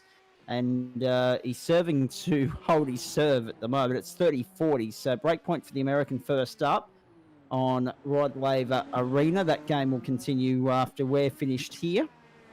And of course, Nick Kyrgios is into the third set against Dominic Thiem right now. Elsewhere at Melbourne Park. Big day tomorrow, of course, day 6 with Ash Barty in action. But on Rod Laver Arena so far tonight, Simona Halep, who had that scare the other night, she's got through 6-1, 6-3. The number 2 seed's knocked out the 32nd seed, Kudermetova. Shapovalov and Olga Aliassimova, I should say. They are duking it out in the All-Canadian Showdown at the moment, and it's the latter, Uga Aliassimova, Aliassimi, I should say. 7-5-5 all at the moment there. So that's what's happening around Rod Laver Arena and Margaret Court Arena and also John Cain Arena at the moment. More updates as I get them throughout the course of the evening. And of course, also still some women's singles to come up after that All-Canadian Showdown wraps up as well, with Swiatek and Ferro, the Frenchman or Frenchwoman coming up there. Elsewhere, Milos Raonic was playing earlier in the day. He ended up getting through in 4 sets, the Canadian, the 14th seed. So, yeah, a fair bit going on at Melbourne Park today, but the big news is Nick Kyrgios has a real, Dominic Thiem has a real fight on his hands because Nick's won the first 2 sets. Now, let's talk IndyCar because, by gee, Paul Nichols, I'm excited by the prospect of this field. Like, we've got 24 at least that have recorded a qualifying time. We've got another 2, 4, 6, 7 in the server. A couple of race control in there, so take out 2 there for race control. But take out Jared Daly, take out Warwick Sharp, but you've got Jonathan Turner in there, Michael Hammond in there, Pete Madsen, James Mooney. Hammond and at a qualifying time yet. I'm thinking he's not even on track, so I'm thinking he's going to try and do a burn from the stern. He's still on the server, so. And Conan Lovelock as well is yet to post a qualifying time. And Summit Sim boys up the front there, so Jackson's 108.4, and Angus is probably 1/100th behind him at the moment. So that's about right. Yeah. So we've still got 4.5 minutes to go in qualifying. We wait and see how all that plays out. 47 laps around here, so a big race to come.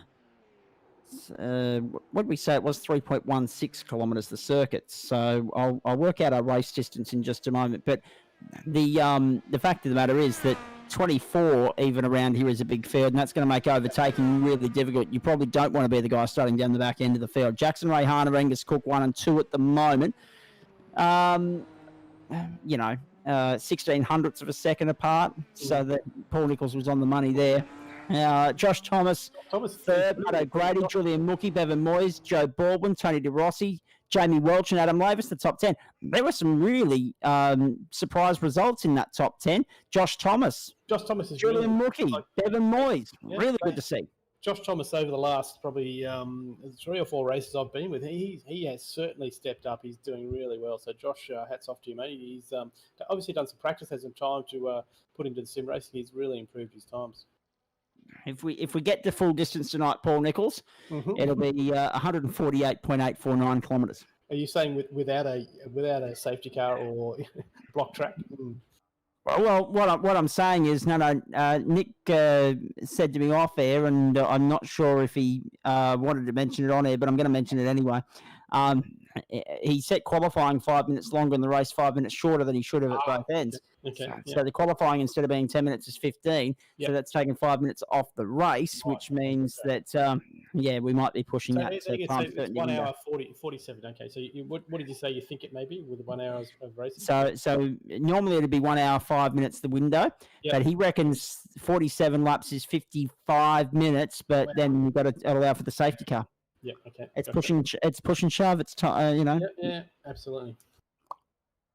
Anyway, it is what it is, as they say. Not a single bloody thing we can do about it now. No, correct. Well, we get set to go. Do that. Oh, don't get me started. Fair dinkum. What an absolute disgrace. That garbage is just got to stop. At some point, I hope that they realise that we're at, like the Australia Day. Did you see the Australia Day ad that Sam Kekovich was involved in this year? No. Mate, it took the living urine out of it, as only they can. The border closures, the Prime Minister, everything else, and went to town on it. Couldn't have summed it up any better. It was like watching 8 versions of the Berlin Wall being torn down in 10 years' time. That's exactly where we're at. Yeah, the Lamb ad, the Australia Day Lamb ad. I've got the link. I'll send it to you. Yeah, please do. It's about 3.5 minutes long, but it's the best ad I've ever watched. So, Sharp Road to Indy with Motor Focus. Look at that. The fountain's fantastic. Look at that. It's amazing. That fountain is fantastic. In fact, one of them just beside me here in the commentary box wouldn't go astray right about now. It's a very humid and muggy Ipswich night. The fan's just not keeping up. So, checkered flag will be out in 1 minute and 10 from now, and then we'll get underway here. James Mooney on track. Just having a look back down through, still only 24 have set a time here. Oh, yeah. The server has grown by 2, though. There are 33 now in the server. We've got Justin. Brett Hewlett and Jonathan Turner have jumped in, and James Mooney's lap comes to an end. Yeah, Connor as well. Kind of like Matto hasn't set a time yet. Brett Hewlett and Jonathan Turner. So look, could be a few starting from bit, mate. Yeah, absolutely. This is, of course, the third round of the championship, and there's some good racing ahead. There's no doubt about that. There it is for you, ladies and gentlemen. Next week, Las Vegas, the Oval. Oh, geez, that's going to be a lot of fun. I mean, there are heavy hearts and memories when we go to Las Vegas because of what happened to Dan Weldon there nearly 10 years ago. But that is a great track for IndyCar racing, particularly in SimWorld. Then we go to Sonoma. That'll be equally as good because that's a circuit steeped in history with IndyCar. Gateway, it's a hit and miss. Sometimes it can throw up great racing. Sometimes they can't get to the start line without crashing into one another. Phillip Island, that'll be good. I've not called an IndyCar race around Phillip Island. That'll be unique. Then we get to Milwaukee, which is always a favourite with IndyCars. Then Barber, and we know that Barber throws up great racing before we finish the season with Indianapolis. In 8 weeks' time, or 7 weeks' time now, on the 2nd of April. Cars lining up here, getting ready for a start. We'll have a look at the grid for you in just a moment. That's a big grid too.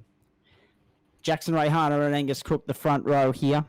Josh Thomas and Matt O'Grady, the second row. Then, of course, Julian Mookie and Bevan Moyes, the third row. Joe Baldwin and Tony DeRossi, the fourth row, before Jamie Welch and Adam Lavis round out the top 10. Of course, Adam Lavis, the man with the target on his back after winning last week. Chris Stark and Aidan Rice from row 6. Over the page, row 7 is where you'll find Gary Cousins, who had such a great run in the earlier race. Freaky Friday, of course. John Simpson's alongside him. Rick Vincent and Nick Vadiatis from row 8. Ben Miller and Dylan Gray.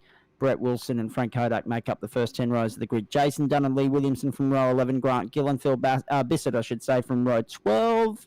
Row 13 is where you'll find Mikey Hammond and Warwick Sharp if they join the server, if they join the grid. Jared Daly's in race control. Forget about that. So that means that Justin Gaudry is there in the 14th row. Pete Matson and Jonathan Turner, Brett Hewlett and James Mooney and Conan Lovelock. I believe so. It's Jared Daly and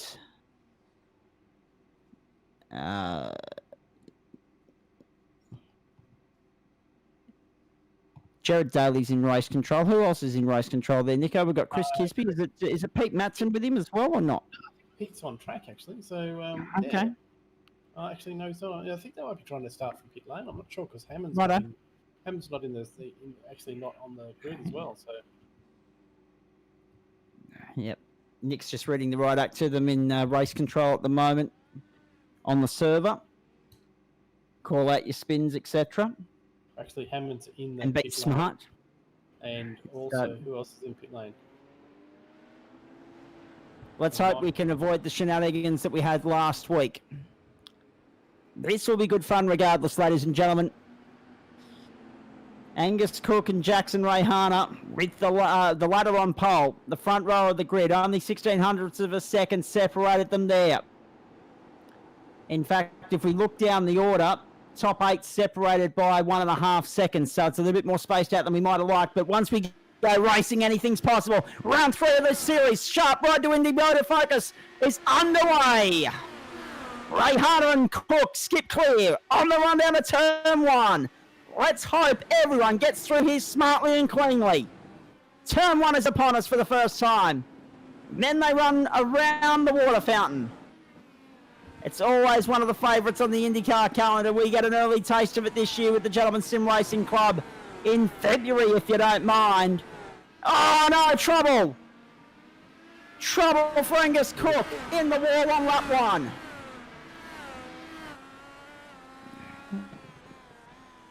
Rayhana skips clear, and all that's unfolding behind him. And Cook spun again. He may have to say to him damage. I think that's going to be a fast repair for it. Oh, no more trouble here. Massive trouble at the back. Joe Baldwin missed it. Oh, there's massive carnage there in the middle of the racetrack. There are 7, 8, 9, 10 cars involved. Let's watch this on replay. This is going to get ugly.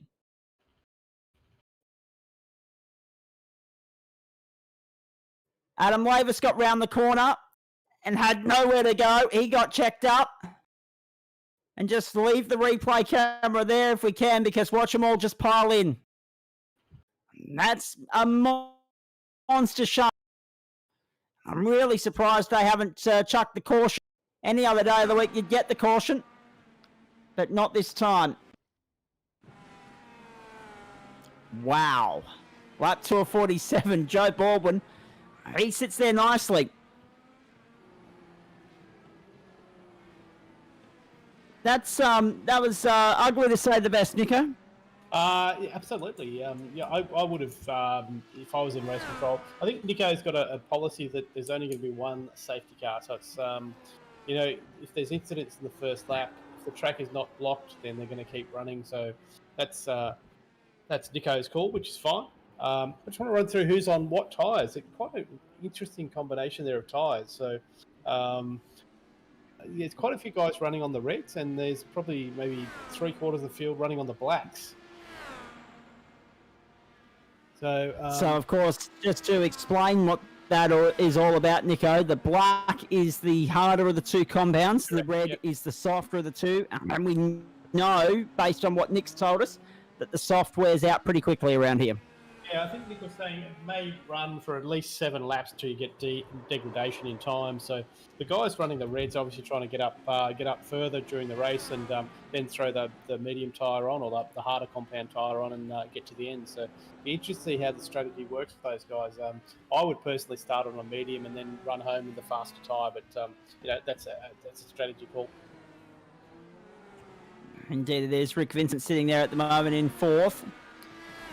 And you're right about the computer graphics, trying to keep up with everything. Mine's just crashing and burning at the moment, but as long as the commentary's coming through clearly, that's all that matters. Good old Long Beach delivering the goods for us yet again here. So there's Ben Miller for you. We've got 12 cars on the lead lap, which is not what you'd want after only 4 laps. And that's how it goes. So Rayhana, the leader. Moyes, Baldwin, Vincent, Stark, Williamson, Miller, Dunn, Turner, and Sharp the top 10. I just overheard He's race what I'm control reading. giving out some drive-through penalties for incidents in that first lap. So I'm not sure who's going to get a drive-through. We'll probably check it out. I'm sure we'll be able to see that. JP will probably focus on those guys having drive-throughs. I think they need to serve them within the first 2 or 3 laps of them being called. So I like that, though, from race control, acting sharply, acting quickly rather than letting it drag out and applying penalties after the fact. I like that they're jumping on it instantly. But obviously they won't take, view what happened there on lap 1 with half the field being caught up in incidents too favourably, that's for sure. As it is, Pete Matson's already manually disconnected, so Pete's out of there. He's had enough as pistol. He's gone. We had 30 starters tonight, which is a record.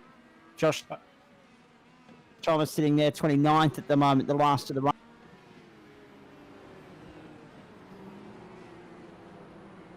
Like 5 of 47. Indycar from Long Beach for you. I think Pete might have caught my virus. Yes. What, the Hodak?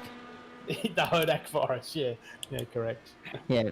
I don't know if there's more incidents. Who was that? Jason Dunn, I just saw had a spin there and caught up. So Rick Vincent sits 4th in all of that. That's what that means. Nick is 12th. He's a lap down. In fact, by my timing board that I'm reading here from iRacing, Dylan Gray's the last one on the lead lap. Just 11 cars on the lead lap after lap 5 or lap 4. IndyCar from Long Beach. Jackson, Rayhana, Bevan Moyes, Joe Baldwin, Rick Vincent. But the good thing, I guess, Paul, we will see anyone that's only 1 lap down at least get that lap back later on. I believe so. There should be some wave arounds if there is a safety car at some stage, a random safety car. There's Nick Fodiatis sitting 9th at the moment onto the main straight, keeping it clean as he makes his way down and opens up the throttle.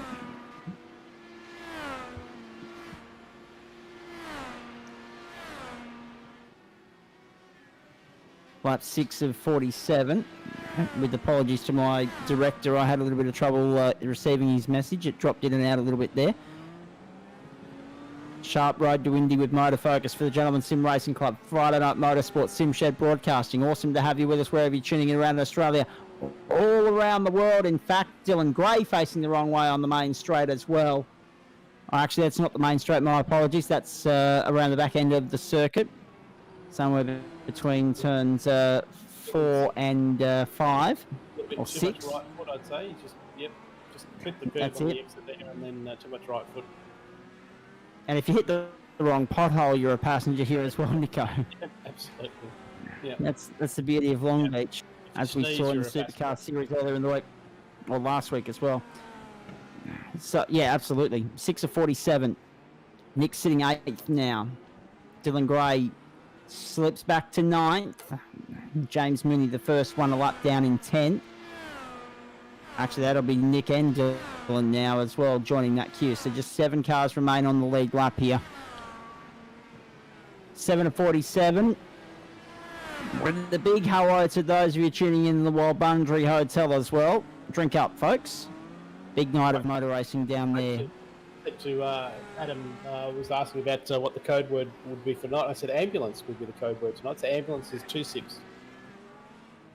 Okay, ambulance is 2 sips and Wabundry Hotel is 1. And there you go, folks. And of course, ambulances aren't uncommon in California, whether it's a motor racing weekend or not. Yeah. Luckily, we only But have virtual ambulances in iRacing, so virtual ambulances. Yeah. I didn't even know that they had virtual ambulances. There you go. I did not know that. I just thought they had the virtual safety car. There you go. I'm learning something about iRacing tonight. Well done, Paul Nichols. Round onto the main straight. 7 of 47 for you. Becomes 8 of 47 as Jackson Rayhana crosses the line. 7 minutes and 5 already gone here. Make it 8:17, in fact, as he crosses the line to start lap 8. Rayhana's 7 seconds clear of Bevan Moyes. Joe Baldwin sits there third. Rick Vincent fourth. There's Bevan Moyes down the inside of some lap traffic. And off-screen, Brett Wilson having a spin as well. Yellow flag has been thrown. Lap 8, the yellow flag already. Wow. That's early. It's interesting with wave rounds. Now, how it's coordinated with cars back. That's it, exactly. I will say this much, Nico. We know in the history of Nick's organised series, it's the first 5 laps and the last 10 in which there can't be a caution thrown. So the random number selector has hit 8 tonight. That should mean that once we get this out of the road, it'll be probably a 3-stop race to the checkered flag. Yep. Everyone will use this opportunity to come in and top up now. Then, trouble under the caution for John Simpson as well. John Simpson's had a crash under caution. More than that, it's also a good opportunity for everyone to just collect their thoughts and relax and focus on the task at hand. It's going to be a long, hard slog over, the better part of 35 laps to get the checkered flag here. A full green run, that's going to be massive. Absolutely. So we're going to have 45 minutes of green flag racing, I'd say. So, look, hats off to them if they get past 45 minutes around this track with the concrete walls and 20-odd cars on track. Wow. Now, Jackson Rayhana slowing down and waiting for the caution, the pace car to pass him. Now, that's not how it normally works, but no, that's how it's going to work on this occasion. Jackson Rayhana's waiting for the safety car to pass him. Unless... Oh, no, that's all right. He's right. I was going to say, unless he's run out of fuel. No, he's okay. He's waited for the pace car to pass him. Okay, I've never seen normally, he would go around and line up behind the pace car, but it hasn't happened on this occasion. Oh, okay. Righto, we're just getting in our earpiece that the pace car hasn't moved for the leader, so there you go. Thanks for that, JP. Rayhana, Moyes, Baldwin, Vincent and Stark, the top 5. So Starkey's right in there, as we knew he would be. He's got the grip, grips with this IndyCar fairly quickly, Paul. He won the opening round in Road America a couple of weeks ago. Well, he's going to have a lot of practice over the weekend because he's got 5 days in lockdown. So, yeah, exactly. Starkey and Dales and a couple of our Victorian boys are going to have a lot of time to practice. So GT3 racing on Monday night. Watch out for the Victorian boys. They're going to have a lot of time on their hands over the weekend. Yeah. I wonder if they. I wonder if the ambulance drivers around Victoria will get a lot of work this weekend. Ambulances, considering everyone's going to be at home. I don't know. Well, yeah, maybe. I don't know. Yeah, hats off to the ambulance. The paramedics that drive the ambulance. It's a very important job. Hats off to them. Absolutely. Pit stop's underway here, ladies and gentlemen. Look at the flurry of activity in pit lane right now. This will be basically anyone that didn't end up damaged on the opening lap. And on that note, well, if you look down the order, Michael Hammond's out. There's Aiden Rice and Josh Thomas are still circulating, but they're down 3 laps. Josh Thomas down 3 laps. Michael Hammond down 4 laps. Jamie Welch 5 laps. Lee Williamson 5 laps, according to live timing. Yeah, I've got Mikey Hammond in the pits with major damage. I'm not sure. Massive damage. You saw Jackson Rayhana's car go straight past him. So, or it might have been Angus Cook. Mikey might have retired, I'd say. He might have pulled the pin, but he's still in service. So that wouldn't be like Mikey, surely. Well, I retired in the last race because I had the rage quit, but that's okay. It happens occasionally. Yeah, I think the youth call it the SH1Ts, do they not? Yeah, correct. Yeah. That's it. Oh dear. Very good stuff. Good to have you aboard, Paul Nichols, joining me in expert commentary tonight, lap 10 of 47. The interesting point here is we're racing towards that 60-minute cut-off, so we want to get it done, but we need to get everyone that's a lap down or more than a lap down past the safety car so that we pick up the leader. And, they're all having a little bit of a difficult time trying to execute that at the moment, but waiver rounds are underway. Yeah, it is. I mean, I obviously work in race control for maybe 2 or 3 nights a week. And it is quite a stressful position. If you're trying to do it on your own, it can be quite stressful. I normally have Dylan or someone else with me as well at the same time. Dylan's really good. He helps me out. But a track like this, trying to coordinate waiver rounds, like manual waiver rounds, you need to be really conscious of making sure that you have a lap where everyone kind of cleans himself out, and then you can work out who needs to wave around. But it's race control. Hats off to anyone who does it. It's a thankless task. Sometimes you get a lot of criticism from the members, but that's okay. We enjoy it. It's part of the process, and that's why I encourage anyone who races with us to jump in race control every once in a while and look at it from a different point of view. I'm so relieved that those of you in race control have a thick skin, because by gee, you need it some weeks. Absolutely. No doubt about that. Now, quickly updating the Australian Open while we're still under safety car here. 4-2, first set, Novak Djokovic, and the 27th seed, the American Fritz. 4-2, with Djokovic in the advantage here on his service game, so that will make it 5-2. So he's already got one break of serve there over the American, and will receive for the set very shortly. Meanwhile, Dominic Thiem has won the third set over Nick Kyrgios 6-3. So Kyrgios has dropped the third set as waiver rounds continue here. Reminding you that Kyrgios won the first 2 sets 6-4, 6-4. Has dropped the third 3-6. But still a long way to go there. Can Thiem take it to 5 and give us something to talk about after the IndyCar race tonight? You're about to find out. Good to have your company wherever you're tuning in. Of course, the long day of motorsport. Not all good news with the TCR round being postponed because of, you guessed it, the also the S5000 round as well? Was that? Yeah, mate. There was a plethora of activity planned for next weekend, because they were also due to have the Porsche GT3 Cup. They were also due to have the Australian GT World Challenge Australia. Obviously S5000, but they were also due to have the Australian Superbike Championship categories as well at that meeting. All of which have been postponed until a later point in time. Really frustrating and disappointing for so many of us that were looking forward to next weekend on the lounge. That said, the Australian Karting Championship round here in Ipswich goes ahead next weekend, so at least I know where I'll be spending the weekend.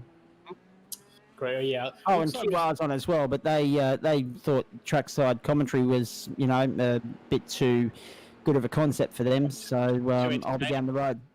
Entertaining for the punters, was it? Sorry? Too entertaining for the punters. Must have been. Let's not educate, inform, and entertain the paying spectators. No, let's just make them try and figure it out for themselves. Make sure they get a hot dog and make some money out of that, mate. Oh well, mate, exorbitant prices as you can imagine with racetracks. But yeah, when you're paying $5 for a 440 ml Pepsi, life's going well, don't you? I was going to just catch up on waiver rounds. I think we're going to have about 22 on the lead lap by the look of it. So, that's good. I think Frank Hodak may be getting waved around. I'm not too sure at the moment. Just checking. Maybe not. Maybe he's not getting waved around. White's still on the safety car. They'll go out this time by, I'd say, and we'll go green next time around. 18 on the lead lap if Frank doesn't get waved around. So. Yeah, actually,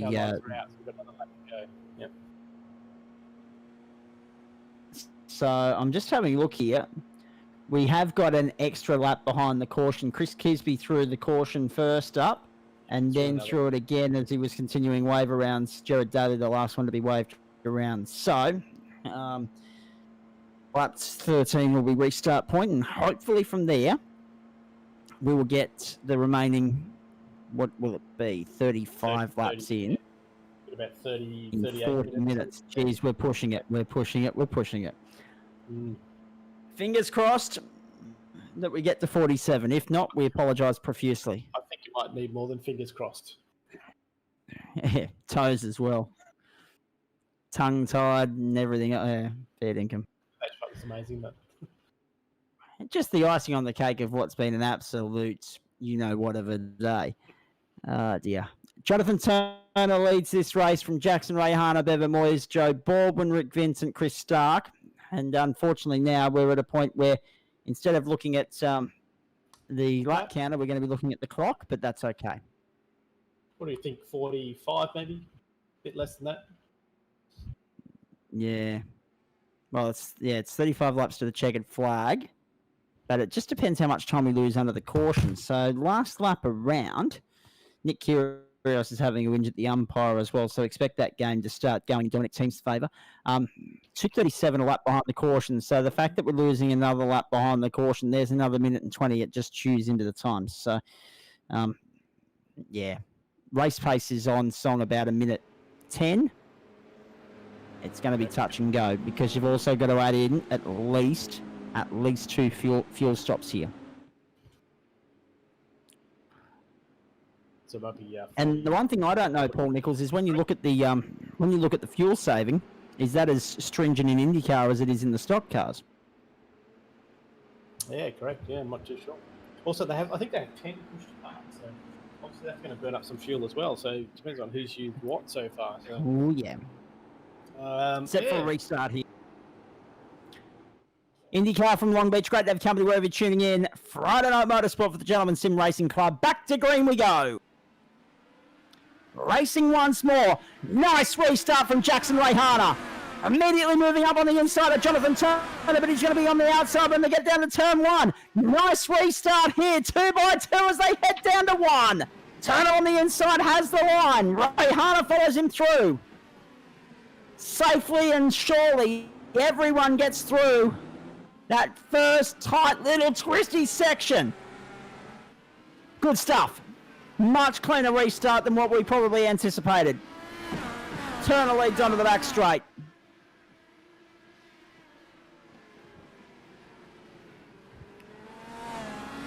So 39.40 left on the clock. Jonathan Turner leads. Rayhana, Moyes, Baldwin. That was the way they restarted. Conversion off the restart was critical for Turner, and he got it absolutely spot on, Paul. Absolutely, yeah, he did really well. Interesting to see... trouble! Oh. Dylan Gray's in the wall.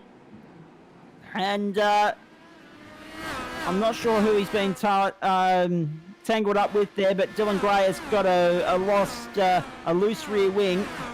Yeah, he's got some damage there, yeah. I'm going to run down here to turn 9. Watch this. Uh-oh, he just got sent. Michael Hammond's kind of sent him. Michael Hammond. So Gray's back in the lane. Warwick Sharp also in the lane. And more trouble here. Jonathan Turner in the wall at turn 1. The race leader is in the wall. And out of business. And forget about getting assistance from the safety car now. You're on your own. Fast repairs are there, sure, but you're not going to get a wave around from this point. And that's another thing too, Paul Nichols. Frank Hodak in the wall now as well. We'll have some replays for you in just a moment. But this is the thing, Nico. When the safety car comes that early in the race, oh no, it's Jackson Rayhana. It was the pair of them. We only saw Jonathan. Oh, that's what happened to Hodak. He's come out of the corner running blind. Watch this again, folks. We'll get another shot of this. Yeah, I'm watching. Okay, we'll have to have a look post-race for you, folks. But this is the problem, isn't it, Paul? When you've only got one safety car up your sleeve and it comes out so early, the necessity to make every lap clean after that, it sometimes brings out silly errors like that. The pressure got to the guys tonight. Ben Miller's crunched up as well. off screen, there's going to be a good highlight reel tonight, but that's only if you like crashes. It's not going to be good highlight reel for a lot of these drivers. There's going to be a lot of frustrated drivers. When you look at it, Paul, I mean, one of the great things about this is obviously when you've only got one safety car, you've got 3 fast repairs, the emphasis is on the driver to get it right. Not enough patience shown tonight, unfortunately. No, absolutely not. I mean, they had limited incident points as well, so 17 incident points, and then you get a penalty or a drive-through, and then every 7 after that. And I think Mikey Hamilton's been given a drive-through penalty for that incident with Dylan Gray, so he's got a drive-through. And I think they're reviewing the incident with Jackson as well. So yeah, look, I mean, I always say it's patience. We have over half an hour left of the race, so you know, guys, it's a street track. It's a concrete jungle. Take your time. Exactly. Oh well, there'll be some interesting views and analysis after this one. The post-race show is going to be a cracker. Don't worry about that. Here's some replays for you. It'll definitely be rated R. Yes, Matt O'Grady. He went smack bang into the wall, did he? Yep, on his own. All on his own. Just be wary, Western Australian viewers. We're not quite in the PG rated part of the evening for you just yet, but send the kiddies to bed once this race is done. Adults can stick around for the post-race show. I'm just getting that warning out there immediately off the top.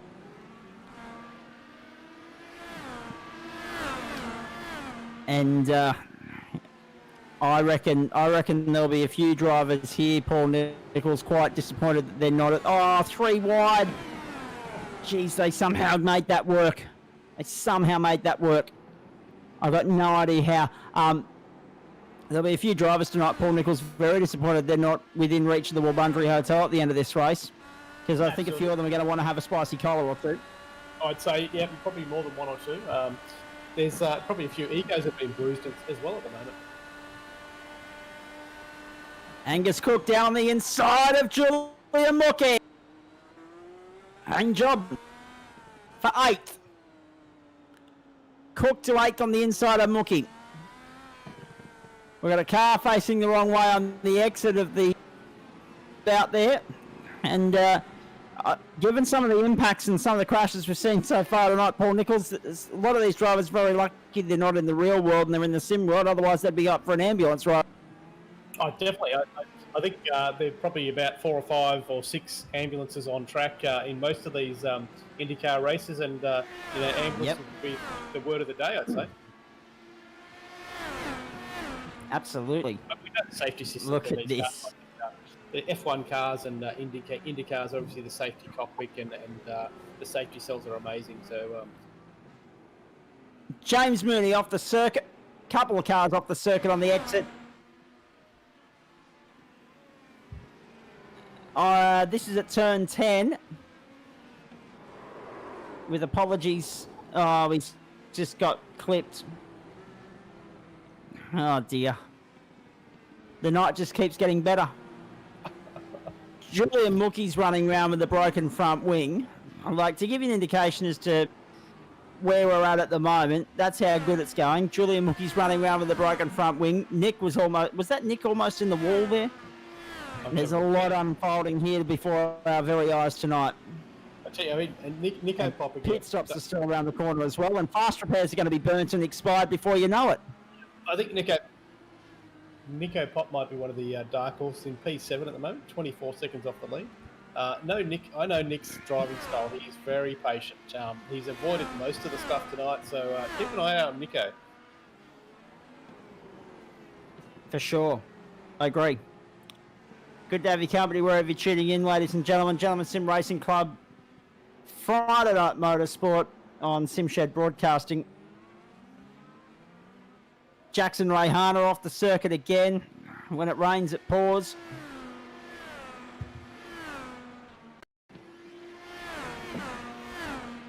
There's the flash graphics flashback for you. Here's Rayhana coming down to 9. Uh-oh. He just did it on his own. I think a lot of these guys will be looking forward to getting back to the Oval next week. Absolutely, yeah. Commentary, Oh, wow. There's a lot going on in the background. I can tell you. I mean, so far it's quite jovial, but I'm sure there's going to be quite a few upset people after tonight's racing. It's just Judging by your laughter, I take it it's entertaining. It's absolutely entertaining. Yes, I'm sure we'll talk to plenty of them after the race. And that's all that matters. See, if we were really switched on, we'd have a live link to the in-race comms, but there's no rating in Australian television in broadcasting suitable enough for that, ladies and gentlemen. I just want to emphasise that.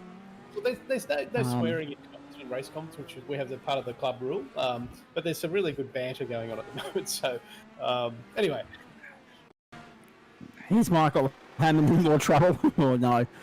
If the red mist wasn't already ascending, it will be now. Look at that. Too much right foot. Yeah. Yeah. Ejected. He's jumped out, I'd say. He's disconnected altogether, Mikey. So, not Mikey's night tonight. So too Justin Gaudry. He's gone. Bevan Moyes is the lead up. Did I read that correctly? New Zealand for Bevan Moyes. Is that right? That was what was showing on his iRacing data there. Oh, Joe Baldwin in the wall! Massive shunt for Baldwin, and he was running so well as well in position number 2. He's gonna try and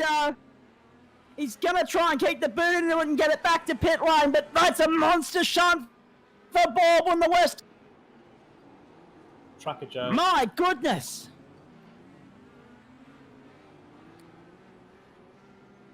That was a monster hit. We'll get it on replay in just a moment. But he's going to try and tow it into the pit lane himself. And I think he's going to just get there. And also one of the Summit SimSport entries in the wall there as well on the exit of turn 1. Oh, boy. Trying to work out what happened there. Exactly. Jeez, yeah. It's three-wheeling it, Paul. Oh, he's just hit. Yeah. Is Baldwin?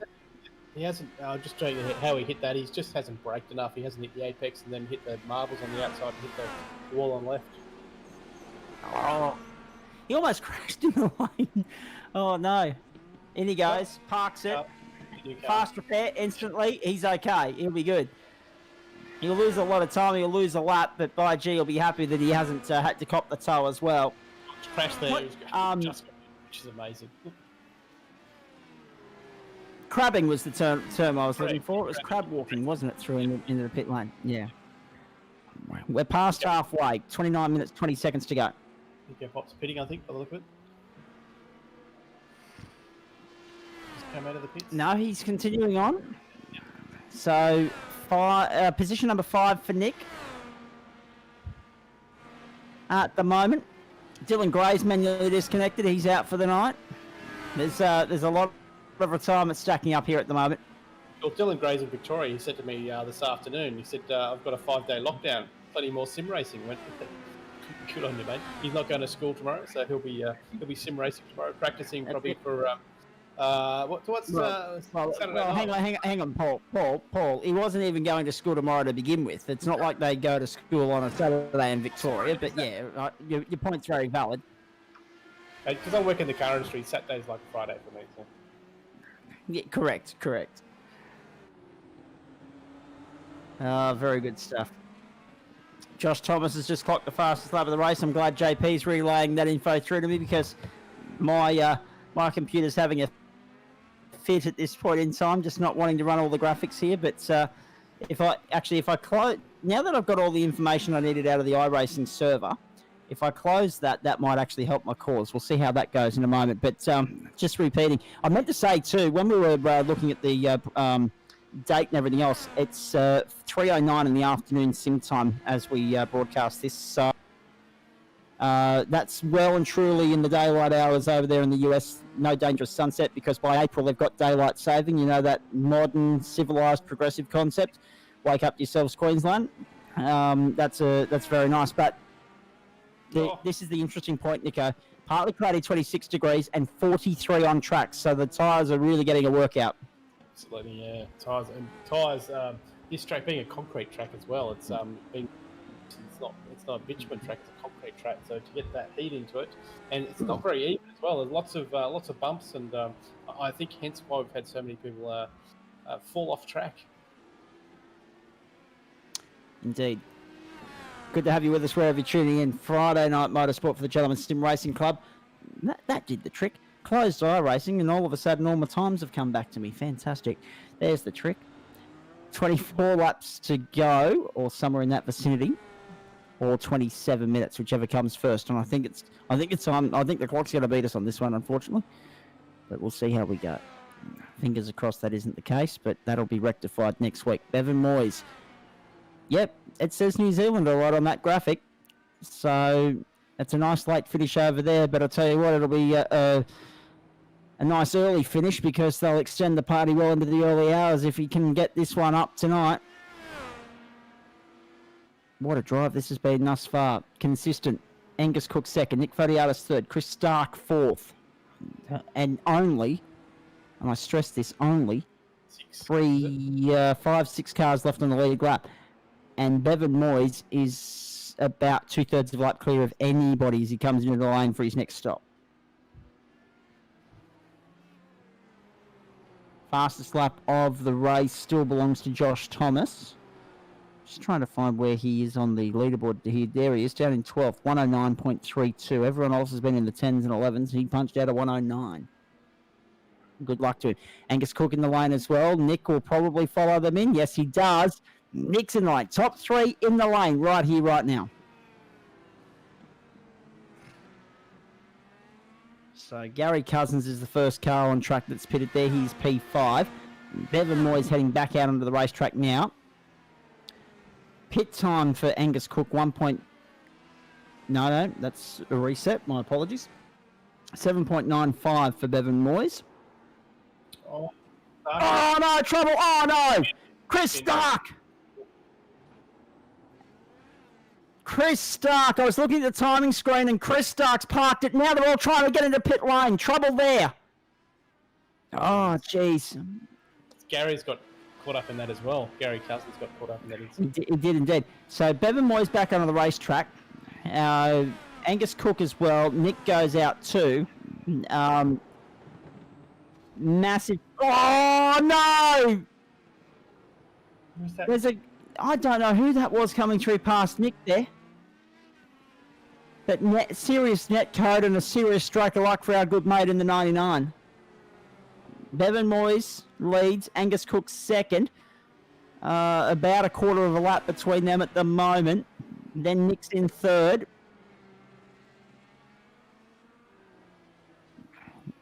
Chris Stark was sitting fourth before that incident. If we've got it on replay, we'd love to see it again.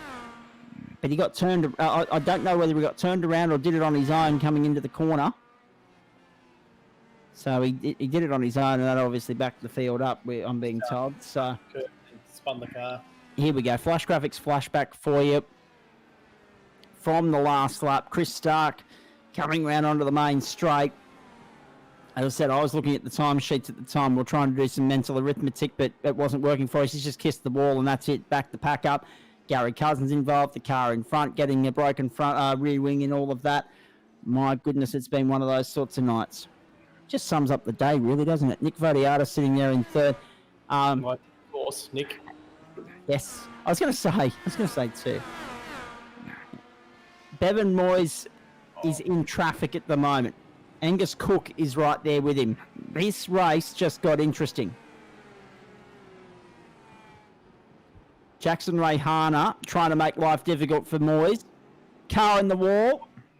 And now we come back onto the main straight. Another lap in the books. Moyes gets a free kick here, but still not finding a way past Rayhana. This is the interesting thing for mine. 21 laps to go or 22.50. I think we now know what that's going to be. It's going to be time certain. There's no way they're going to get this done.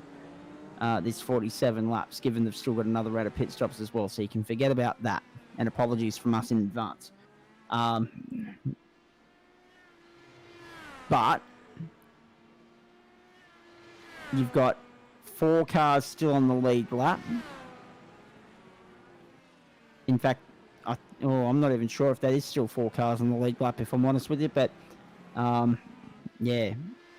1, 2, yeah, Gary Cousins and Jackson Rayhana are about to go a lap down on Bevan Moyes. So Rayhana is waiting for Moyes to find a way through. He's not making it easy for him. And Cousins will go down a lap as well. So that's what we're watching at the moment. That now makes a lot more sense.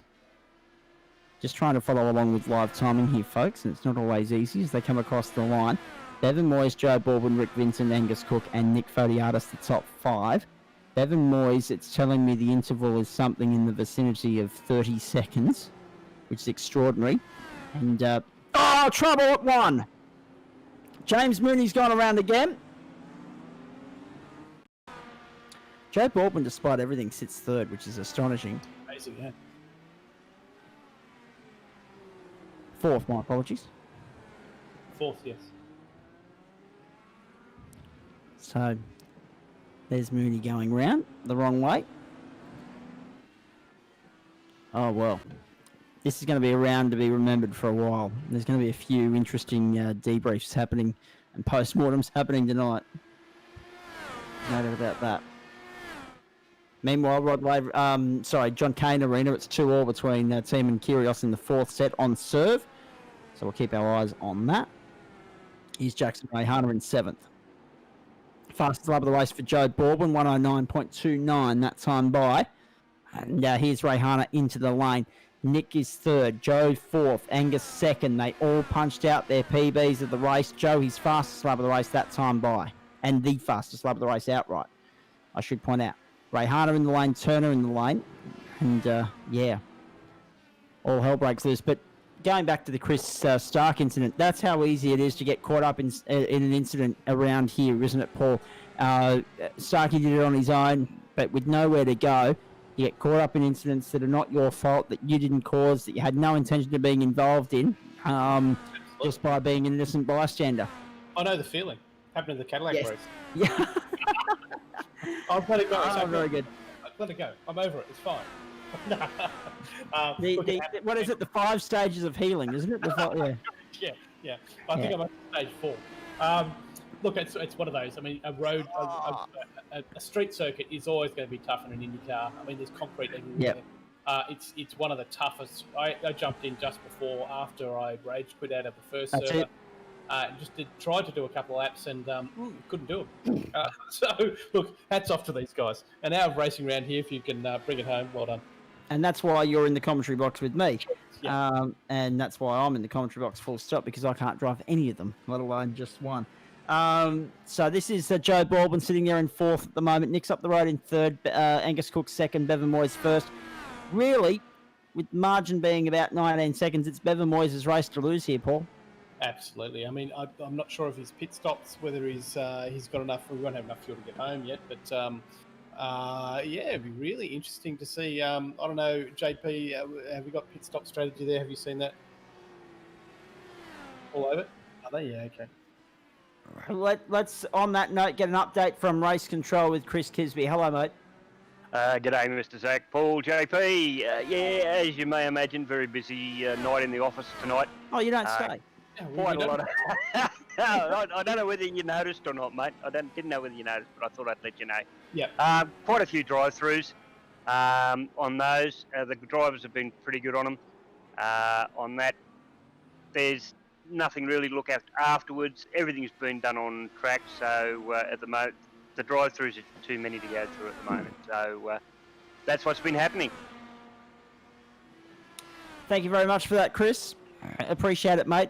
More from you a little bit later on, I'm sure. Bevan Moyes leads from Angus Cook, Joe Baldwin and Nick Fodiatis. Gary Cousins, Julia Mookie, both a lap down. Rick Vincent, Brett Wilson as well. Jackson Rayhana too. The gap between first and the rest of the pack, with the exception of 2nd, 3rd and 4th, so 4 cars on the lead lap, we have everyone else at least a lap down. A couple of cars in the pit lane too, I believe, from all reports. So Nick continues on. He sits 3rd. They're pushing it uphill tonight. There's no doubt about that. They've worked hard for their money. We're not going to, as I say, we're not going to get to 47 laps, but with the extra 5 minutes we might have. That said, that happens from time to time. The server will be repaired next week. Car off the circuit there. Angus Cook off the circuit. Now that's big because that's ramifications in this race. P2, And this yeah. is Cookie in second. Was he impatient trying to get by lap traffic? No, he just flicked it on his own. Too much Wow. That's so Nick will come around and go into second, and Joe Baldwin third, and Cook back to fourth now. That was the pass. Nick on Angus. Angus parked on the side of the road. What about this? Survival of the fittest. Bevan Moyes will be hoping that he can keep it on the black stuff. If not, our mate's looking good, Paul. Absolutely, and yeah, hopefully for Bevan's sake, I hope he can stay out there. He's done a fantastic job all race. He's got 30 seconds on Nico. So Point of Joe interest, Baldwin in the guys. lane. Chris Kisby, to you. Yep, point of interest. I don't know whether you know or not, but they have had the one yellow for the race, so there will be no yellows to the end of the race. No, yes, we did know that back on lap 8. Thank you. That's all right. Appreciate Yep. that. We were a little bit surprised there wasn't one on lap 1, actually, because of the block track there, but that happens. Thanks, Chris Kisby. Paul Nichols, still alongside me. Joe Baldwin and Angus Cook on their way in and out of the lane, respectively. interesting thing with iRacing introduced, I think it was late last, or it might have been last year, that debris on track can cause damage to your car. So if a car in front of you loses a spoiler or wheel, or it can actually cause damage to your car where previously it wouldn't affect your car. So I've been noticing quite a bit of debris on track. So if you do hit that, it can actually cause some damage to your car. In that case, there should be a lot of damaged cars around the track tonight because there's not too many corners without some debris on them. Julian Mookie, here we go. Let's have a look at this. Trouble for the man that started P5. Coming up to turn 4 and then into turn 5. This has been a trouble point all night long. Bang. A little bit too much right foot. Didn't hit He anything. did well to keep it off the wall. Did very well. Could have been a lot more damage. So Rick Vincent sits there in 5th at the moment. Joe Baldwin, the next one up the road, but he's a fair way up the road. Brett Wilson, however, for position, goes down the inside, and Wilson goes to 5th. Very nicely done. Brett Wilson to 5th. Rick Vincent back to 6th, and we've got 14 and a half minutes left on the clock. Here's Nick.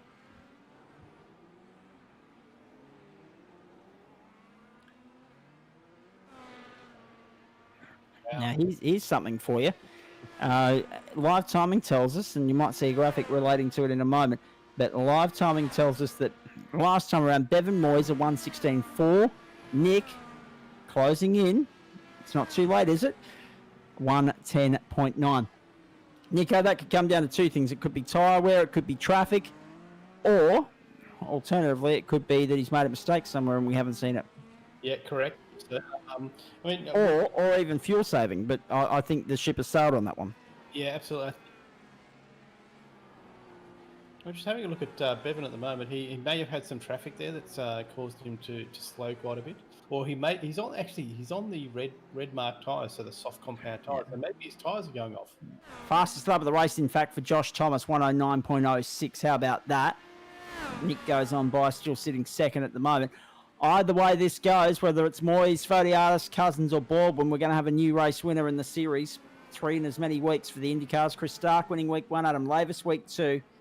We'll wait and see who takes the checkered flag in week 3. So there's Gary Cousins sitting 3rd at the moment.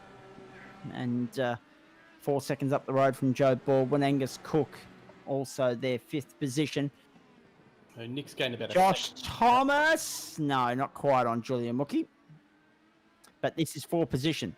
He's now got the job done on the inside. So Thomas goes up into P10. Next target, Adam Lavis, but Lavis is 11 seconds down the road.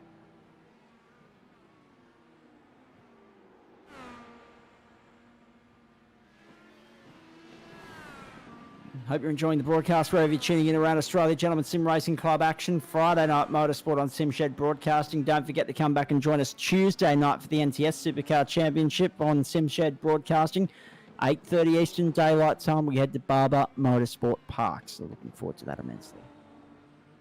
Gentlemen Sim Racing Club action continues over on the Gentlemen Sim Racing Club broadcast page, where some of you are watching the broadcast tonight.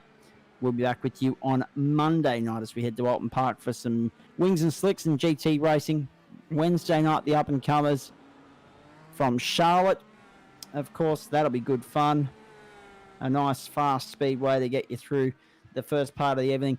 Barber Motorsports Park for the supercars after that. Thursday night, of course, we go to Sonoma, and then the following week to Road Atlantis, so back to where we started tonight as we watch Josh Thomas come down there on the inside of Rick Vincent, and job done. Rick Vincent's dropped down in the order, hasn't he, over the last few laps. So Thomas to 9th now, Vincent back to 10th, Lavis and Baldwin in the lane. So the fuel race to the checkered flag is on. 36 laps in the books. This time by for Bevan Moyes. So, time certain indeed, but that happens. So we've got Nick on the harder compound tyres. We've got Bevan on the softer compound tyres. So it's really going to be a race to see if Bevan can hold on. Actually, Bevan's in the pits, I think. Yeah, he is. You're right. He's in the lane, and that'll be because the softer tyres wear quicker. Yep. So he had 22 seconds at the last. Nick's in as well. Okay, there you go. And probably Nick's going onto the softer I'll have a look tyres. Let's keep an eye on that. In the meantime, just want to continue running through what's coming up next week. Of course, Alton Park for the GT3s and the wings and slicks. And the only other night I haven't given you is Thursday night, when we will head. Oh no, I did give you Thursday night with Sonoma. Friday night is the night I haven't given you. Las Vegas, the venue for the IndyCars. Freaky Friday to be confirmed. 4-all on John Cain Arena. Nick Kyrgios, Dominic Team 4 set. Kyrgios up 2 sets to 1. 6-4, 6-4, 3-6. 10 minutes to go in this race. Bevan Moyes the leader. Looks like Nick had a bit of an issue in the pit lane. He couldn't actually get into his pit stall properly, so he had to reverse a couple of times, and he's put the hard and put the medium compound back on, and Bevan had the soft compound. And he's just lost to Gary Cousins as well. That extra 10 seconds in the lane has cost him second spot. Nick is third. Gary Cousins is now second for the second time tonight. Now, Josh Thomas was running with Rick Vincent, but now he's still clear of Rick Vincent, but that will put an end to that. Oh, he's done well there to get it out. It's Vincent. Yeah. Because Vincent's been able to avoid crashing into him. Oh, how good's live sport on a Friday night? And the good thing is, I will say this, Paul. Last time we were talking about Victorian lockdowns and everything else. Yes, there was some AFL on, but the first lockdown, there was no bloody sport on. At least this weekend, you can flick and choose between one tennis channel or the other, because Nine and Gem are both showing it. Of course, there's, I think there's a little bit of cricket on as well, with India and England. So, yeah, that's going to be good. And there'll be... we'll get you through the pandemic. Tomorrow, anyone wants to join the club, we have a Saturday night three-way, bit of fun. So a bit of fun three-way on Saturday night for the club. So jump on the Facebook page, say hello. Very, very different to the type of three-way some people would have been playing for Valentine's Day, if I'm honest with you. But Saturday night, right? Sunday. A much cleaner one. Well, yeah, end at Saturday night into Sunday morning. There's your Valentine's Day. How about that? Breakfast. Here's Angus Cook in third place out. Yes. Hey, I didn't say anything untoward. I know. Gary Cousins is fourth. Yes. Jackson Rayhana sits there fifth. That's actually been a nice fight back from Rayhana.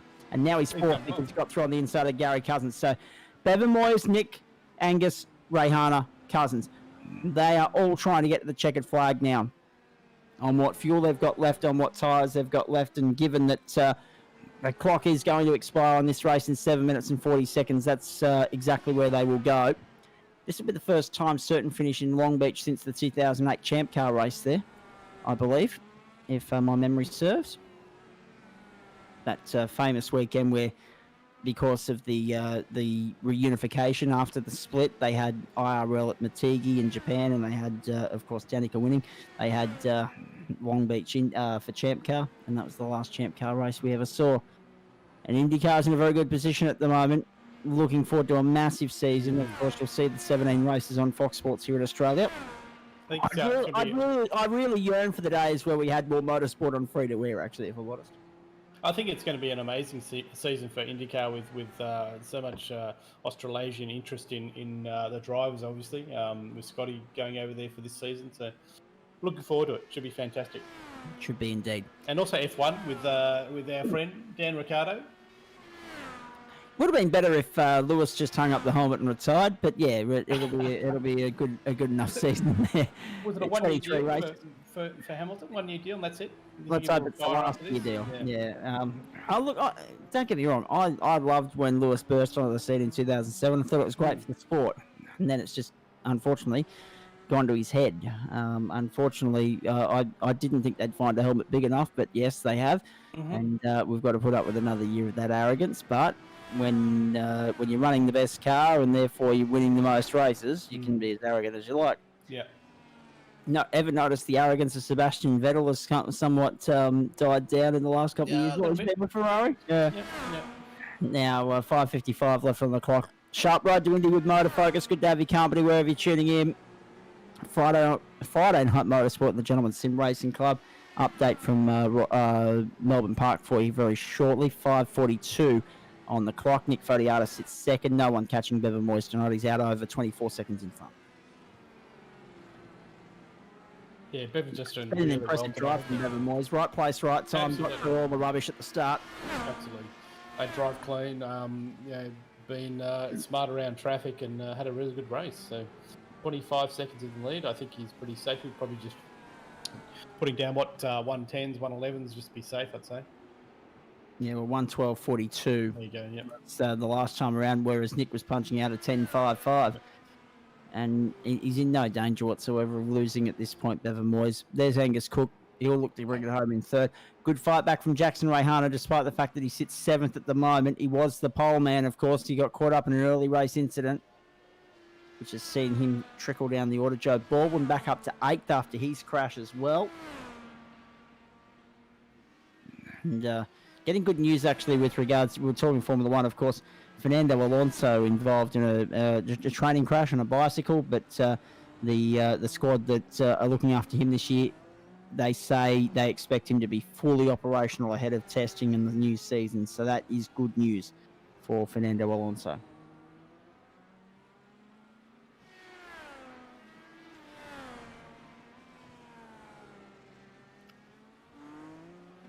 .4:13 to go. Bevan Moyes, Nick Fodiatis, Angus Cook, Gary Cousins, 1, 2, 3, 4. Brett Wilson, he sits there in fifth. Interesting to note, there are now 10 cars on the lead laps. So at one point we only had 4, but as strategy is played out, back to 10 on the lead lap here. Chris Stark, the first of those, a lap down in 11th. And this is going to make it... See, this is why IndyCar is now one of the premier categories within what we have on offer week to week, Paul. 3 different winners in as many weeks, and just rip the form guide up and throw it out week to week, because we go from a road course to an oval, then we go to a street course to an oval, then we go to a road course, and it's just testing the versatility of these guys. And because everything gets shaken up with strategy and so many other different varying factors through 65 minutes, or tonight 60 minutes of racing, you just don't know who's going to win next week. The form guides there, it would suggest the people like Ray Harner and Cook and Hammond and Fodiatis and Lavis, but correct, it hasn't lived up to the hype. It's great to see some new names at the top there. I mean, Nico Pop, Bevan Moyes as well. Nico's obviously got class and one of the better drivers in the club as well. But you've got people like Brett Wilson and Rick Vincent. Something's happened to Gary Cousins. Here's a Flash Graphics flashback for you. With thanks to Flash Graphics, Sharp and Motor Focus, Gary Cousins coming into the roundabout. Wow. He did want to keep off the wall. Wow. But he retains fourth. and he's in no danger of losing that at the moment. However, Rick Vincent's within a second of Jackson Rayhana now. So there we go. Here's Jackson in 5th. As they make their way around.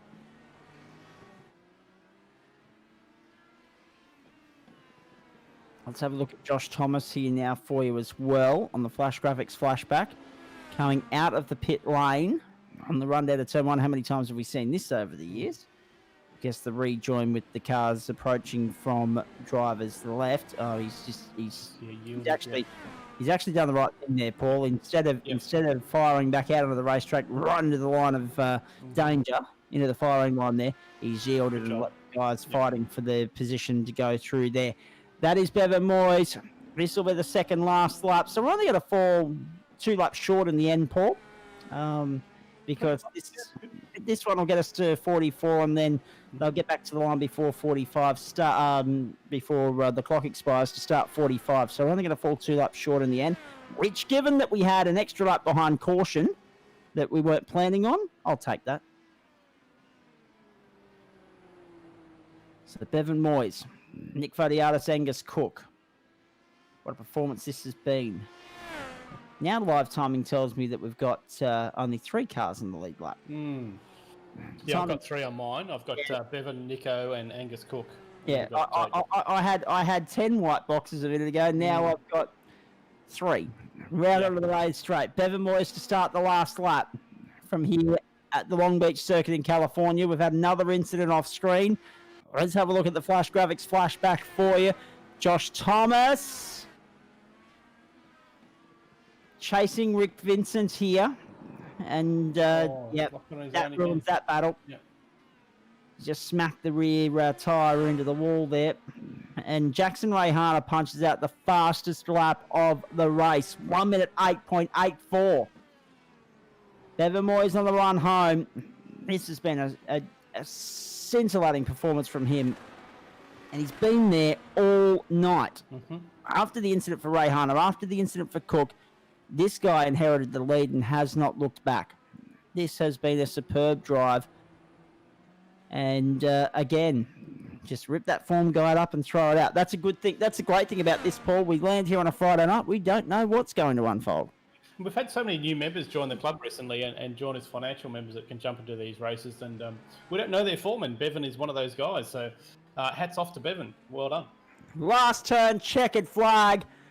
And Bevan Moyes strikes up first win of the series.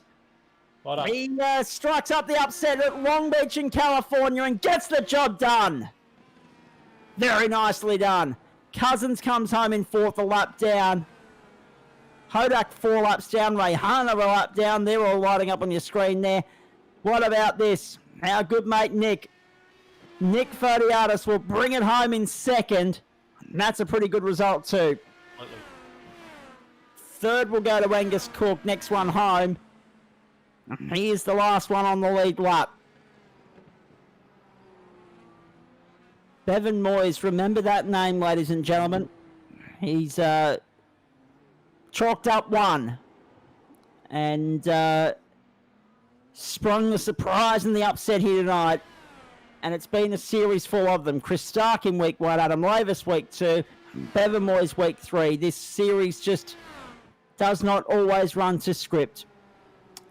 So that's it. Brilliant racing. Moyes from Vodiatis and Cook. Cousins, Rayhana, Vincent, Ben Baldwin, Wilson, Mookie, and Lavis. Adam Lavis, that is the top 10. Nico, in the wash of all of that. Wow. 3 different winners in as many weeks. That's great for the series. Nick will be close to inheriting the championship lead there, given that he's finished so far up the road from Adam Lavis. Yep. There's the celebrations underway, and rightly so for Bevan Moyes. Well done. Magnificent stuff. Really good racing. The key was to keep it clean. They weren't able to do that. The man that did, however, inherits the win. Great race. Correct. You probably don't need to be the fastest around this track. I think if you keep it clean and maybe drive at 90, 95, 98 when you need to, maybe 100% when you need to, but just drive consistently, you'll get home. And look at Bevan Moyes. I mean, probably some quicker drivers out there, lap for lap. But you put that all together and be consistent. That's where you end up P1. Indeed you do. There are the results, ladies and gentlemen, on your screen there. Just going and coming back again. Angus Cook, Jackson Rayhana joining us here for a chat post-race. Nick Fodiatis will be here too very shortly. Hopefully we'll get Bevan Moyes. And what a race that was. So Moyes, Fodiatis, Cook, Cousins, Rayhana, Vincent Baldwin, Wilson, Mookie and Lavis, the top 10. We went through that. Chris Stark in 11th, and then Aidan Rice, Josh Thomas, Jonathan Turner, James Mooney, Frank Hodak, Tony DeRossi, and Ben Miller made up the top 18 over the page. A lot of retirements tonight. They start with Miller, and they trickle all the way down. Have a look at this. Warwick Sharp, Grant Gill, Jason Dunn, John Simpson, Dylan Gray, Matt O'Grady, Mikey Hammond, Jamie Watts, Justin Gaudry, Lee Williamson, Phil Bissett, and also Peter Matson. Forget about all of that. And the rest were in race control and did not start the affair. Well, in the final wash of all of that, let's get into the post-race discussion here. Jackson Rayhana, pole, not always a good thing at Long Beach. Oh, good evening, Zach. Look, it was brilliant. It was actually good. Like the whole point, track position was what I needed, and I got it. Fortunately, Angus got taken out earlier in the race, and look, we were pushing hard to get that track position back. The car in front of us, he'd done 14 laps on a tank, and we'd pitted. So yeah, look, I don't know. I thought he defended a little bit too hard, but it's how the race ended up. I think we ended up nearly 2 laps down, and I was only 10 seconds off the lead lap at the end there. So yeah, frustrating. We definitely, I think, were the fastest car on track tonight by fair mile, and probably should have won that race. But on to next week, onto the ovals. Indeed, I'm just going to jump in here and let everyone know that it's going to 5, the Kyrgios team match on John Cain Arena. Kyrgios, of course, won the first 2 sets 6-4, 6-4, dropped the third set 6-3, and has dropped the fourth set 6-4. So Dominic Thiem, the third seed, pushing it to 5. You completed an incredible fight back there, and of course, I think Kyrgios runs on the stirring crowd there in Melbourne. So if he makes it through tonight, he's not going to have the crowd there on Sunday. So we'll wait and see what all that's about. Meanwhile, Novak Djokovic won the first set and is up 3-2 in the second against Taylor Fritz, 7-6, 3-2. Plenty happening at Melbourne Park tonight. Let's continue the discussion here. Nick Fodiatis will be with us soon. Angus Cook's here as well. And Jackson Rayhana too. Angus, let me go to you. Quite a night, because you were able to bring it home in third place, and a great result that is, but not without some drama along the way. It was difficult to keep your nose clean tonight. Yeah, plenty of drama. Taken out lap 1, unfortunately. I was the rear gunner to Jackson. That was the plan all night long, and had no idea of my pace until qualifying, when I was under, it was like a quarter of a tenth behind Max for pole position. So I was actually very surprised with the pace I managed to pull out, and we were then probably, I think it might have been 3 or 4 tenths clear of the cars behind us. So we had pace on everyone, and the race pace proved that. Nick stuck with us too. We, after that lap 1 incident, I had to tow, unfortunately, and the safety car came in. I just kept running around. Safety car came out, and I pitted right at the end there with Nick. So we were right at the back of the train with a full tank of fuel versus everyone else, who probably a lap or 2 underneath. And pretty much that middle stint, we just kept clean. There were cars everywhere. I was leading, and I was telling Nick where the cars were as I was going through, like, car on the left, outside, inside, yellows here, there, everywhere, kind of spotting and driving. You have to have real high brain capacity to both keep the car on the track and know what's going on around you, while also trying to see what times the leaders were doing. And we were, probably a second and a half, almost 2 seconds a lap quicker than them. And then, later in the race, I was in such a rhythm that as soon as I got up to a car who came out of the pits and went off my usual line, I looped it round, and luckily just managed to keep it on the lead lap. And probably my last 2 or 3 laps were probably about 5 seconds a lap slower, I reckon, because I was saving so much fuel, and made it home with about 0.3 of a litre left. So if it had have gone 1 lap longer, I would have been screwed. Stick around, folks. You're going to hear from Joe Baldwin. You're going to hear from Frank Hodak. You're going to hear from Gary Cousins, Brett Wilson, and also Ben Miller here tonight. So to Nick Fodiatis, who we go to now. Trent Lavis is back with us in the chat room as well, so we'll get to his thoughts in just a moment. But Nick, you got to be so meticulous with Long Beach, not just with your track placement, but your timing. Too many cars in the wrong place at the wrong time tonight, caught up in incidents that were no fault of their own. And also, as Angus said there, so easy to just put a tyre wrong by hitting the wrong pothole or hitting the gas just that fraction too early. Yeah, we can see it here on the replay. Just all sorts of little landmines is blowing up left, right, and centre. So I had a terrible qualifying, so I decided to start from pit lane, and I think that was the best idea. I did unfortunately get run over in the first lap, and it comes back to one of the things I've been harping on about in the club is more communication on track. That's partially my fault for not communicating. Hey guys, slowing up, car in the middle of the road. From that point on, though, the reason why I don't have the safety car on the first 5 laps, and there's probably a lot of people asking that question, is to get rid of the nerves, get rid of all the crashes. Once we have the safety car, we can then reset, single file restart, get on with it. And that's what we did. Once again, a big thank you to Angus. I don't know how he does it. He calls the crash in front, misses it himself, and calls it out for the rest of us like this. That's it. And yeah, if it wasn't for him, I don't think I would have vaulted up as high as I did. Had a bit of a coming together on the pit lane exit, and then I lost Angus from that point on. But just the way the cards fell after that, just got to keep, cars going off everywhere. I'm just watching it now. You just had to keep your nose clean, do some fast laps, make sure you see the yellow flags and heed them, and just keep going along like a metronome.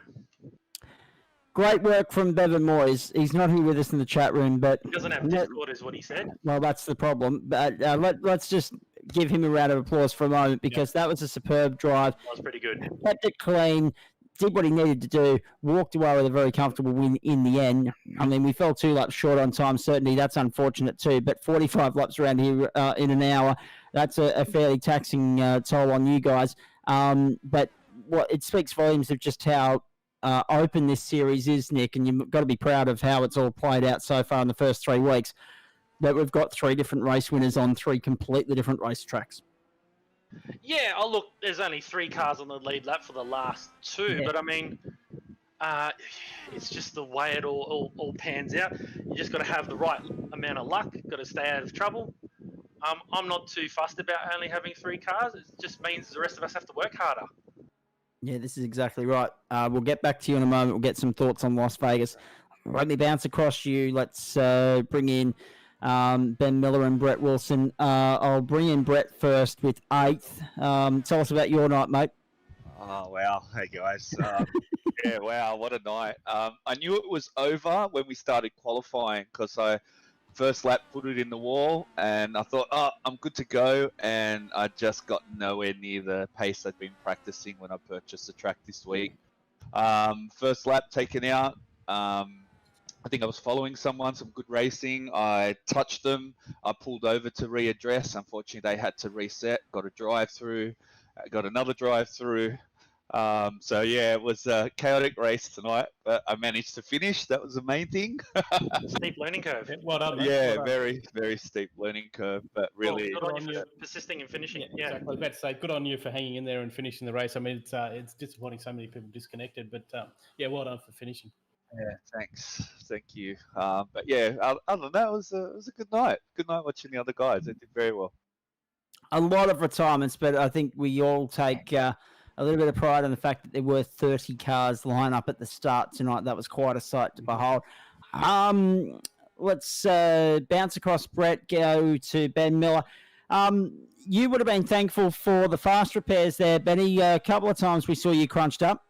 Oh, I had a shocker. I haven't raced for ages, and I thought I'll join in tonight. I actually wanted to join the race before, but I missed it. So I'll have a go at Indycar, and I had a really good start to the race, actually. I missed all the carnage at the start. I just went really easy. I qualified somewhere near the back. So I just took my time, cruised my way through the field, was doing really well.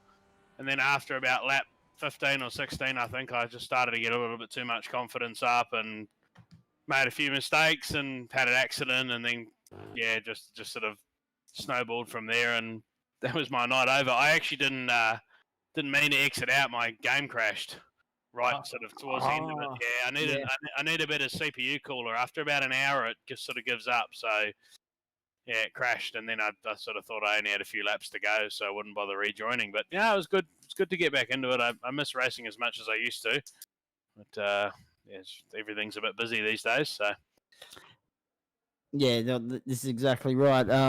In so many ways. Let's go to Trucker Joe Baldwin on that note. Joe, good to have you on board. It was looking good for a while there, mates. Unfortunately, you ended up in the wall as well with a big shunt. We caught it live. And then you crabbed your way back to the pit lane. I was struggling to find the word for it, but yeah, you crabbed your way back to the pit lane. Got the fast repair, instantly back out on the circuit. Brought it home in 7th. Yes, a lap down, but after the shunt you had, that's a pass mark, I reckon. Yeah, look, that mistake was incredibly costly. I knew Bevan was on the reds and I was on the standards after that, the safety car, and I actually held pace with him for quite a while, but yeah, I was just pushing that a little bit hard, and I reckon I was about 10 metres, probably 10 feet too deep going into that turn, and just couldn't pull it up and get it turned. So, but that's how you get, if ever you're seeing a crab with one leg going across the beach, well, I think that was about as good as I could do. You did well, mate. Yeah, I was just glad I never got anybody else in the process. Yeah, I was calling out, like, watch it, I'm slow, and a couple of the other guys were calling it, but I think I ended up with the second fastest lap in the end. So, to have that sort of pace and throw it away is pretty disappointing. But it's exciting. Like, I really enjoy those cars, but there's never been a platform to have good racing like we have here. And, I mean, look, what a circuit. I love this place. So it was just, tonight was a lot of fun. I'm sweating like you got no idea. Like, Yeah. It was hard work, but it was just... It was really rewarding, and it would have been so much better if I hadn't just made that small mistake. But hey, look, 7th after that sort of carnage, I'll take that. I'm happy enough with that. So, well done, good job. Bevan just didn't put a foot wrong all night, So hats off to him and Jackson, that lap there just at the end. What a bloody blitzer! I thought I had the fastest lap there for a while, but no, Jax had to come in and ruin it. Well, I was going to say, on the subject of fast laps, well done to Jackson. Nice little consolation. It'll amount to nothing in the greater scale of things, Jackson, but to get the fastest lap around here and get it into the 8s, you would have been happy with that in the closing stages? Oh, it was the goal, but the goal was the gold medal tonight, and just unfortunately came up short. If anything, it makes it a little bit more frustrating, confirming that we were the fastest car on the track, and we probably should have won tonight. But as you know, I think once we get away from the street circuits back to the road courses, I think it'll give me a chance to stretch my legs a bit and I guess make up some points and start winning some races. Exactly right. Not often we see you a lap down after all, so we're looking to see you bounce back next week. Let's throw the conversation around a little bit more here. Still a couple of blokes to introduce, including Frank Hodak. Good to have him in here. Gary Cousins as well. I'm going to go to Gary first. Gary, 4th in the end. First of the cars a lap down to go with the 2nd in the Cadillac race at Road Atlanta. You've had an all right night out. Yeah, it's a pretty hard working night out there. Absolutely. Well done, mate. I jumped in with like 3 minutes of pracky left. I did an out lap and then binned it. I thought, oh, here we go. It's going to be a good night. Yeah, exactly. But just quickly give us a little bit of a synopsis of the Cadillac race, because that was really tight. You had your opportunities. You led for a little bit, just couldn't get it home in the end. Racing Stratty, yeah, that was awesome fun with Stratty. I've been racing against him for years, and good to hang out on a Friday night with him again on track. He's always quicker than me, I thought, so I think I'll go dead him in the pits there. But you did good for a bit there, and then he got back past you. Yeah, I only did him in the pits because I think I saved a bit of fuel compared to him. But yeah, he's always going to get me. I'm just happy to be near him. That's it. No, you're going on. You're going nicely, mate. So you must be happy with the way you're constantly improving and frequently featuring in the pointy end of town as far as results are concerned. It's always nice to be up around and at the front there and trying to keep it clean. Had a few months off there earlier, so I've only just sort of come back into it the last 3 weeks or so. Yeah, well, that's exactly. Everyone's got the chance to get back into it. Unfortunately, we've lost Trucker Joe Baldwin. I was actually going to ask him to pass on some advice about for the Victorians about how they kill a pointless 5-day lockdown. But iRacing. we've already gone. If you're Victorian, iRacing is the answer. Yeah, be able to watch and race the Daytona 500 this weekend. Yeah, exactly. Wow. Race the officials, then Yeah. get up early Monday morning, 6 a.m. Eastern Daylight Time, and watch the Great American Race. Looking forward to that. Sim racing is the answer to the Victorians, and I'm sorry that border politics continues to reign supreme in 2021. When will people stop supporting this provincial crap fair income? Let's throw the conversation down to Frank Hodak at this point in time. Good to have you on board, mate. 16th in the end, but you had pace that would have suggested a better result than that. Yeah, it was a tricky. Oh, good evening, anyway, everyone and viewers. Yeah, it was a tricky one at the start. I sort of thought I took the right side to actually bypass all the carnage, but I think I can't remember who it was. I think it was Aiden Rice that flicked it around and pretty much destroyed me. So my race was pretty much a catch up after that. So, but yeah, hard work. I mean, first time really doing a road sort of course with these Indy cars, and I tell you, it gives you a good workout in the seat. I was sweating bullets. I was looking at my beer down near me, and I just wanted to grab a drink and I just couldn't. No spicy colas. No spicy colas, literally. But credit to the guys that up at the top of the tree. It's difficult, this track, and you've really got to have your A game. So yeah, well done. There's there were a couple of Kodak moments in that race, if you pardon the pun, but they weren't necessarily from the highlight reel of great racing. It was more crunched up cars in walls, unfortunately. But we'll have a look at them in the highlight reel at the end of the season, I'm sure. Just quickly, it's been a busy week for you. We've seen you pop up in a few different races now. What are you enjoying most this season, Frank? Been actually loving the Stone Cold on Monday nights after basically the GT3s. I think Kim sets up a really good sort of like race configuration, and he tends to run the old supercars, which are really good to drive. The other category, definitely GT3s, so I'm all about it. So I just need to spend a little bit more time, I guess, in the seat and fine-tune some of my racecraft. But yeah, they're the two main ones at the moment. GTE, I'm sort of struggling a little bit, but yeah, I'll get there in the end. Before you ask the question, folks, it's the reason why we don't broadcast the Stone Cold series on a Monday night. It's because Adam Lavis actually likes to race from time to time, and we let him do it. And also, the language probably wouldn't have appropriate as well. Yeah, it's definitely a little bit sort of out of hand too. yeah. Yeah, but you can always meet the guys. So. Yeah, that's no, I was going to say we've just gone 7:19 in Western Australia, so we're almost in the clear. I did give a warning about language after this one because I thought some of you guys would be a bit fired up after that 45 laps. We certainly were here in commentary. I'm sure the Discords and individual teams were. Yeah, yes. I could imagine. But like I said, there's a reason why I did it the way I did it. Get rid of the nerves and look at this traffic jam, which is Long Beach. Yeah, that's it. That's Long Beach for you. Hey, quickly, Nick, the versatility on show here is second to none. When you look at street courses, road circuits, and also ovals, we've got the best of everything, and this is fast becoming the go-to place for racing within this club. Well, first and foremost, the club is built on its members, so we have to thank them, and it's also built on these fantastic partnerships that we have. But I guess with my series, I have a vision in my head, and I keep it pretty locked down, pretty tight. And I actually just texted the pair of them, both race control guys, Jared Daly and Chris Kisby, did an outstanding job. They did. I've never heard Chris own calls like that before, so his confidence is through the roof. Plus, one can look at what's going on, one can look at a replay, and things like unfortunately, we missed that yellow flag in that first round one, which it won't happen anymore. So two heads are always better than one, and especially those two. Those two know how it's supposed to be run. They know the rules backwards. And yeah, it just helped run a better show. In terms of the track selection, I tried to ease us into getting harder and harder tracks. Maybe I should have put this towards the end. But look, those that stuck around persisted.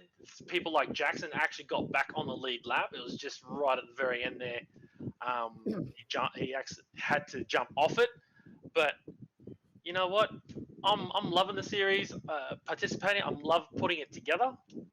I don't know how it looks from commentary. I'll find that out tomorrow. But yeah. I I'm apologize in getting advance. texts right up until we're starting, and I'm like, I can't reply to them. I've got to get myself sorted. Yeah, exactly right. Hey, Las Vegas is the next stop. Let me get to that in just a moment. Firstly, of course, a big thanks to Sharp and Motofocus who make the Friday night stuff possible for us from the Gentleman Sim Racing Club perspective and Sim Shed Broadcasting too. I'll go through the rest of the sponsors in just a moment. 3 rounds, 3 different winners. Bodes well for the rest of the season, Nick and Paul. I mean, we easily could have, just as the variety, the diversity, the talent, the skill set, and also the luck of the draw and the raffle that plays out in these races. We could easily have 10 different winners in as many weeks. That would be fantastic, I think, to mix up the season. Absolutely, yeah. I hope so. I think the way Nick set up this series is that, I mean, it's going to be open to all. I mean, I think anyone in the top 10 in the points at the moment could certainly win it. 3 all, 5th set, Kyrgios team, so that's heading towards potentially a 5th set tiebreaker, which I'm not a fan of if you haven't already caught on. It's just one of the many things that it's not good about 2021 sport. 5th set tiebreakers, fair dinkum. Play the advantage, for God's sake. The fans have to get home. They've all got their fingers crossed that it's done by 11:30. Otherwise, the last bit of the game is going to have no atmosphere after the first 3 hours. The COVID restrictions start at 12:01, don't they? Yeah, 11:59. 11:59. Just want to point out something, Zach. How many different winners did we have last year across 4 seasons of NASCAR? Whoa. We had Cal Watmore, we had Brenton Hobson, we had Michael Schreier, we had Glenn Postlethwaite, and we had Trent Davis, and we had Chris Whitaker. So that's 6. And Benny Snell. So right. No, we're talking race winners, not lap leaders. That's a Clayton's win. Across 40 weeks, we only had how many winners? 7. 7. I think. We're 7 or on 8. 3 from 3 out of 3 weeks. I know. IndyCar's here to stay, folks. Just saying. IndyCar's here to stay. I like it. In fact, I'm all for stock cars and IndyCars sharing top billing on a Friday night going forward if it means that we get the stock cars still, but IndyCar's where it's at the moment. And again, we're in that situation, Paul Nichols, where the club is trying to cater to as many different disciplines as possible, but running out of nights of the week in which to be able to pull that off successfully. Correct. Yeah, but that's okay. We have Saturday night. We have the 3-way or the Menage a Trois. That's happening every Saturday night. And then Sunday, French. Yeah. So and then Sunday we have. I think we've got some racing on this Sunday as well. So NASCAR's, I believe, been put up by Adam Lavis. And then Monday we have Wings and Slicks Indy Pro at Alton Park, and then GT3 racing at Alton Park as well. So we have 3 splits for GT3. So it's going to be a busy couple of days coming up. As I said earlier in the broadcast, the only 3-way action Victorians will be getting this weekend is if they jump in the server tomorrow night, unfortunately, because their Valentine's Day's plans have been rooted. Let's, if you're part of the fun. Now, thanks to the Victorian government. Now, let's throw the conversation around and get a little bit more serious here. I'm sorry. It's been one of those days, and I've been waiting to have a crack at it. Destroyed it. Let's just get stuck into it. Let's talk more about the next round of the series, because there are a couple of you that have jumped into the IndyCar as we've gone on here. The grids are getting bigger and bigger, and 30 is a good sign that we're only going to get. I can't wait for Indianapolis. That is going to be superb in about 7 weeks' time. But Las Vegas is the next stop. Trent Lavis joins us in the server once more. Good to have you back, mate. A, did you watch any of the Long Beach race? And B, when are we going to get you back behind the wheel of an IndyCar? Is it going to be next week when we hit Las Vegas? No, but I can make several assumptions about how it all went down. But I hope everyone enjoyed it, even if there was a bit of carnage. But I'm sure it's always a good fun track to race. And B, definitely soon. Hopefully I'll get a night off on a Friday and not have too many spicy colas to be able to get in there and actually... that was question C, Trent, was how many spicy colas have you had? Well, there was a bottle, and now there's not a bottle. So Almost as much as the people down at the Wabundri Hotel. If Well, they haven't drunk and up deluxe tonight, we I'm might not. have to call an ambulance. That's it, exactly. nah, Oh, ambulance just- is no, two no, tips. no. Wabundri Call, Hotel's one. Get going. Uber Eats or something like that to deliver another bottle, which is out my shed. So Friday Night Motorsport about to be brought to you by Uber Eats. The amount of plugs Uber they've got in the Eats. last couple of nights. There you go. Very, very good stuff. All right, let's throw the conversation around. Trent Lavis, thank you very much for your expert insights tonight. See you Monday night. Nick Fadiatis, let's get some preliminary thoughts on Las Vegas before we wrap things up, mate. Well, a couple of things. It drives similar to Michigan. However, it doesn't race similar to Michigan. It's a lot narrower. It's Shorter. a bit shorter, which makes it a lot faster. And if anybody goes to the left and gets on the flat, they're spinning. I did it in officials, and it wasn't too pleasant. So even if you drop half a wheel down, you spun. So it's very hard to pass. So it's all about using the grey matter between your ears to get ahead. So once again, it's an oval. It's a good field leveler. Anyone can win it. I'm hoping 4 from 4. I'm looking forward to the Nick special report that's coming out on the track in the week. That's been one of the godsends of this series. There's no doubt about that. Getting Nick's insight into the upcoming circuit. Of course, given that Michigan was 85 laps, given that Las Vegas is shorter, faster, probably our first 100-plus lapper of the season coming up next week, which will be good fun as well. Benny Miller, let's go to you, and I'll work my way down here. A, are we going to have you on the grid for Las Vegas? B, how do you enjoy your oval racing, if applicable? And C, what else is on the Ben Miller agenda as far as sim racing is concerned over the next 7 days? So as far as next Friday goes, no, I'm away. But oval racing, not road. I have actually grown up racing speedway sprint cars in real life. So dirt oval, yes. Road oval, no, not at all. And for the next 7 days, mate, just whatever I can make it to. I wish my schedule was as clear as it was a couple of seasons ago. I'll just aim to get to whatever I possibly can. Indeed. Paul Nichols will be on his way out of here very shortly. I just got a memo from him saying that he works tomorrow, so we might not hear any more from Nico tonight. That's okay, but thanks to him for sitting in here with us for the IndyCar race. Let's go to Trent Lavis. Is Monday night the next assignment for you, mate? that's the plan at this stage, mate. Unless something else comes up, but yeah, I'll be on a Monday night having a bit of fun. Brett Wilson, what's up next for you, mate? Monday and Tuesday night, GT3 and GTEs. I'll be participating in that. Are you enjoying the IndyCar Challenge to spice up, obviously, what's a tin top dominated program, then throw in some oval and some open wheel stuff? I love it. I prefer the open wheel, to be honest. That's kind of my calling. So I'm loving this car. I wish I jumped on it sooner. And, of course, we know Las Vegas is as much of a lottery as tonight was with Long Beach, and also, of course, before that, Michigan as well. So looking forward to that. Chris Kisby's just joined us. I'll get to him in just a moment. Jackson Rayhan, or anyone from Summit Sim Sports in the Daytona 500 officials this weekend? We plan to. I think Angus is going to have a run if we can find a time slot that suits. I'm going to spot for him, and I think vice versa. I'm going to try and find another slot.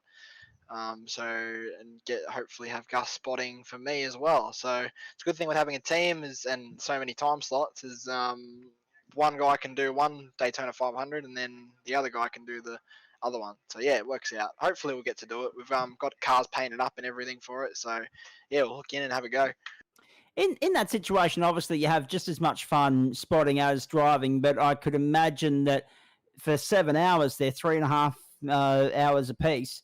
That's fairly taxing, just being mindful of what's happening around you for your mate and then worrying about your own agenda as well. Oh, well, sometimes I think, especially for ovals too, like I have as much fun spotting as I do driving because it obviously gives you an idea of what's on the other side of the fence and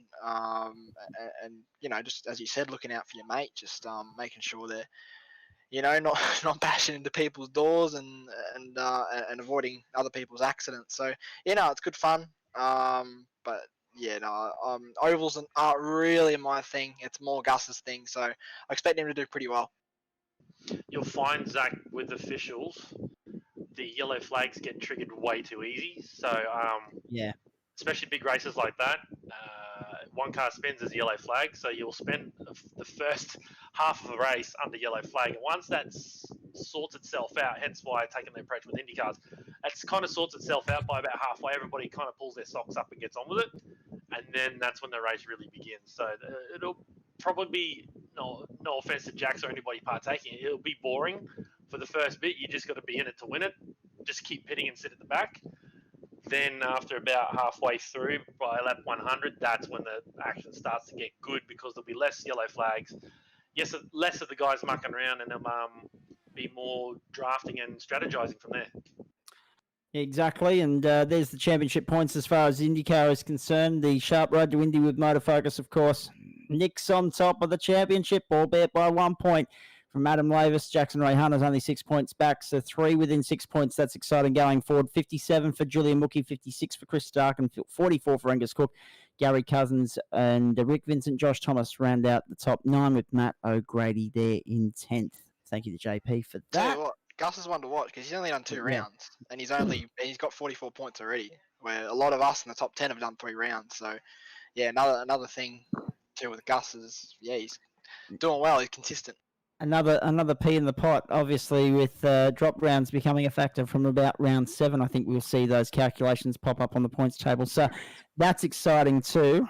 Frank Kodak, good old Kodak. Let's get some insight from you if we can. Obviously, a lot of us will be sitting up early Monday morning to watch the Daytona 500. But as far as sim racing is concerned, what's on your assignments, please? Back onto GT3 Monday night and Stone Cold after that, and then I've got GTE Tuesday. Then we've got Stone Cold V8 on Wednesday, and then Porsche Cup. So I'm pretty much racing from Monday to Every Friday night. at the moment. Pretty much at the moment. So there's obvious questions to be asked there. A, how much time do you have on your hands? Because that's a lot to commit to. And B, it's a good thing there's a chat channel here because it doesn't sound like a lot of socialising going on. Well, I've got plenty of time because I always have a busy day at the Bend Motorsport Park. So after I have all my dinner and duties and stuff, I jump on the sim from around about 7 o'clock and race till about, 10:30, 11 o'clock, and do it all again the next day. So, no, I've just built a brand new sim rig over this COVID period since April, and I'm almost finished. Started streaming as well on Twitch, so if all the viewers out there want to give us a few follows, I'm trying to sort of get up to 50 by the end of this week. The Twitch name is Kodak Racing, pretty easy to remember. So, yeah. Remember back in the days where Kodak were top head honcho? Exactly. I mean, nowadays everyone just plugs a phone into their computer and all their photos are there. Back in the day, Kodak was top kingpin, and it's sad that as much as we embrace through sim racing the evolution of technology and everything else, it's just a shame that some things have been left behind to an extent. But that being said, Frank, how are things at the Bend Motorsport Park? We know obviously that COVID's had a little bit of an impact. We know that Shaheen wasn't too happy with Supercars ditching him and then reinstating him. But obviously this year you've got a round of the Shannon's Nationals, not the TCR contingent though, but still a round of the Shannons. I believe the Superbikes are coming there at some point as well later in the year, and of course Supercars as well. So things are looking pretty good for South Australia's newest venue. Pretty optimistic at the Bend. We always get squashed because we're the sort of small state. But last year was definitely a challenge for everybody in motorsport. But lucky with our government, our COVID sort of spike was very minimal, and we got onto it pretty quickly. So a lot of events got cancelled because of the eastern side. That's where majority of our sort of categories come from.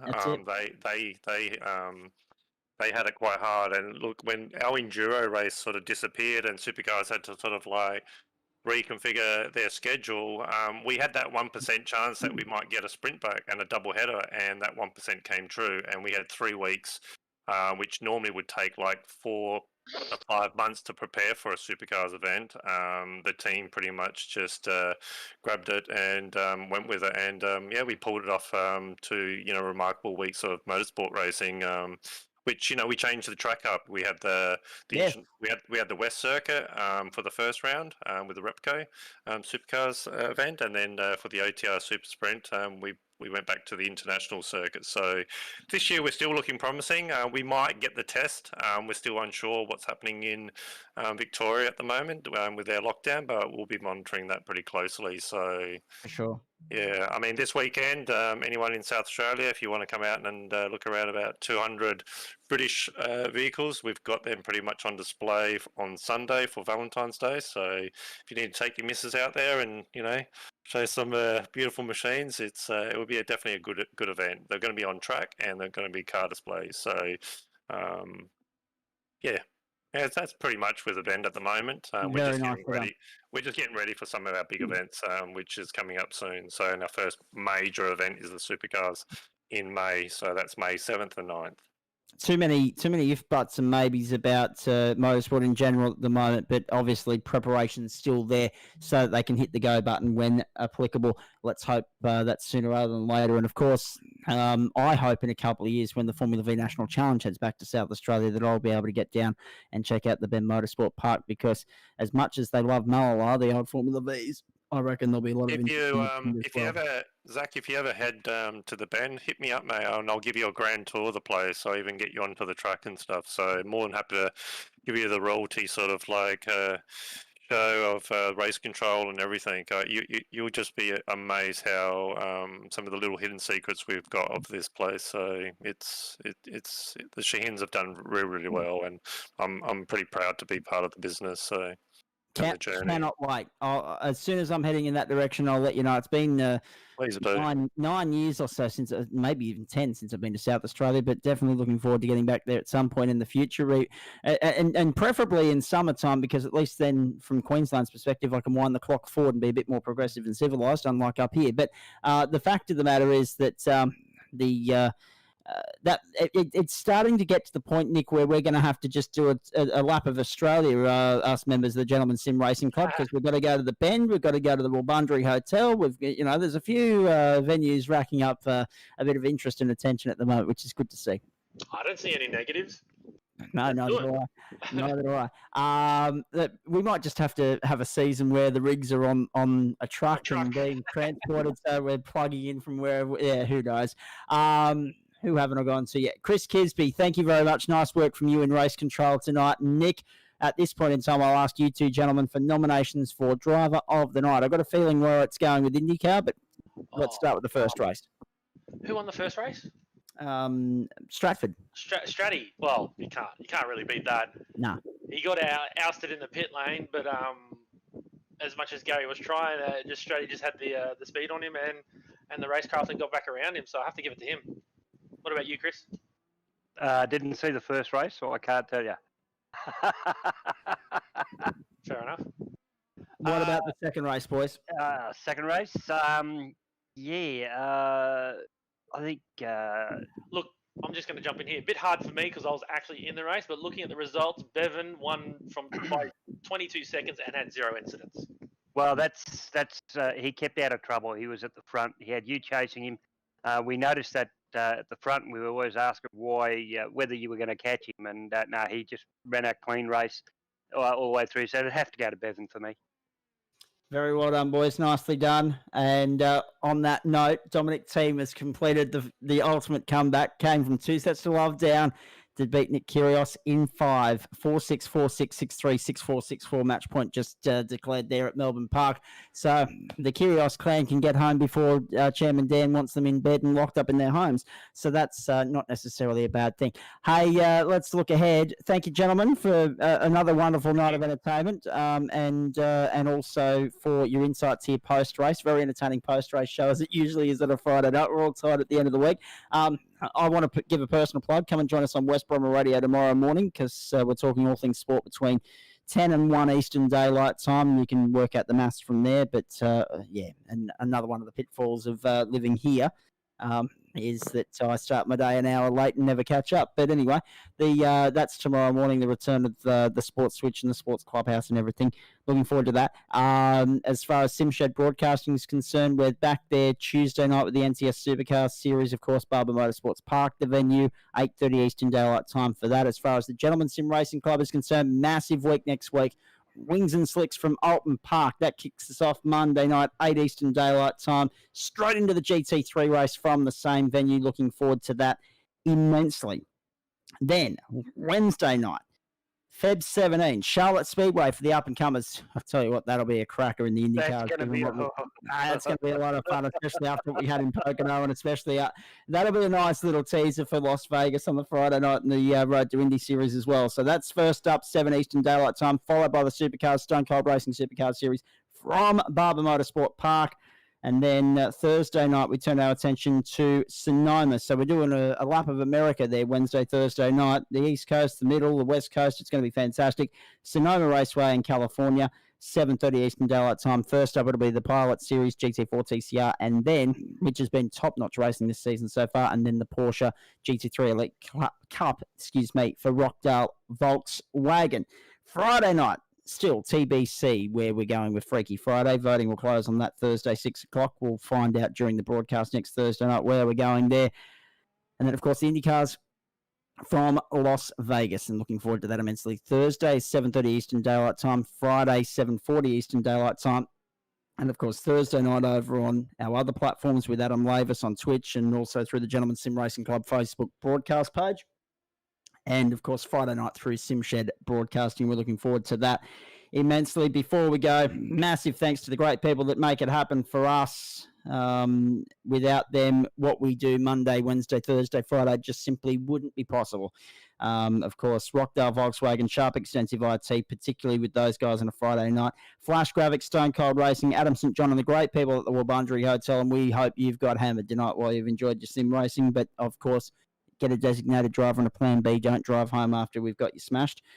We don't endorse that part of the... we endorse getting drunk and doing good business for the Wundry Hotel, but we don't endorse drinking and driving. I just wanted to clear that up. Ocular Aerial Photography, Simple Sim Computers, LJ Hooker Gander, Motor Focus Quality Scale Models, and Central Coast Motor Group Fleet and Corporate. That's it. Hope you've enjoyed it. Week 3 done and dusted. Can you believe that already? 7 weeks till the end of Season 1. So many different race winners already being acknowledged and awarded here. And we're racking up some great statistics, and we're not even halfway through the season. It bodes well for what's ahead. Week 4 should be just as much fun as Week 3 was. We look forward to your company for that and more across the Gentleman Sim Racing Club and SimShed Broadcasting. Good luck to everyone competing in virtual and real-world Daytona 500s this weekend. Should be a lot of fun. The 500 itself, the main one, Fox Sports Monday, 6 a.m. Eastern Daylight Time. Looking forward to that. In the meantime, on behalf of Nick Fodiatis, Chris Kisby, Paul Nichols, Trent Lavis, and the entire broadcaster production crew here for SimShed Broadcasting and the Gentleman Sim Racing Club, I'm Zach Caban. Have a great weekend, everybody. Thanks for your company. Until we see you next time, it's bye for now.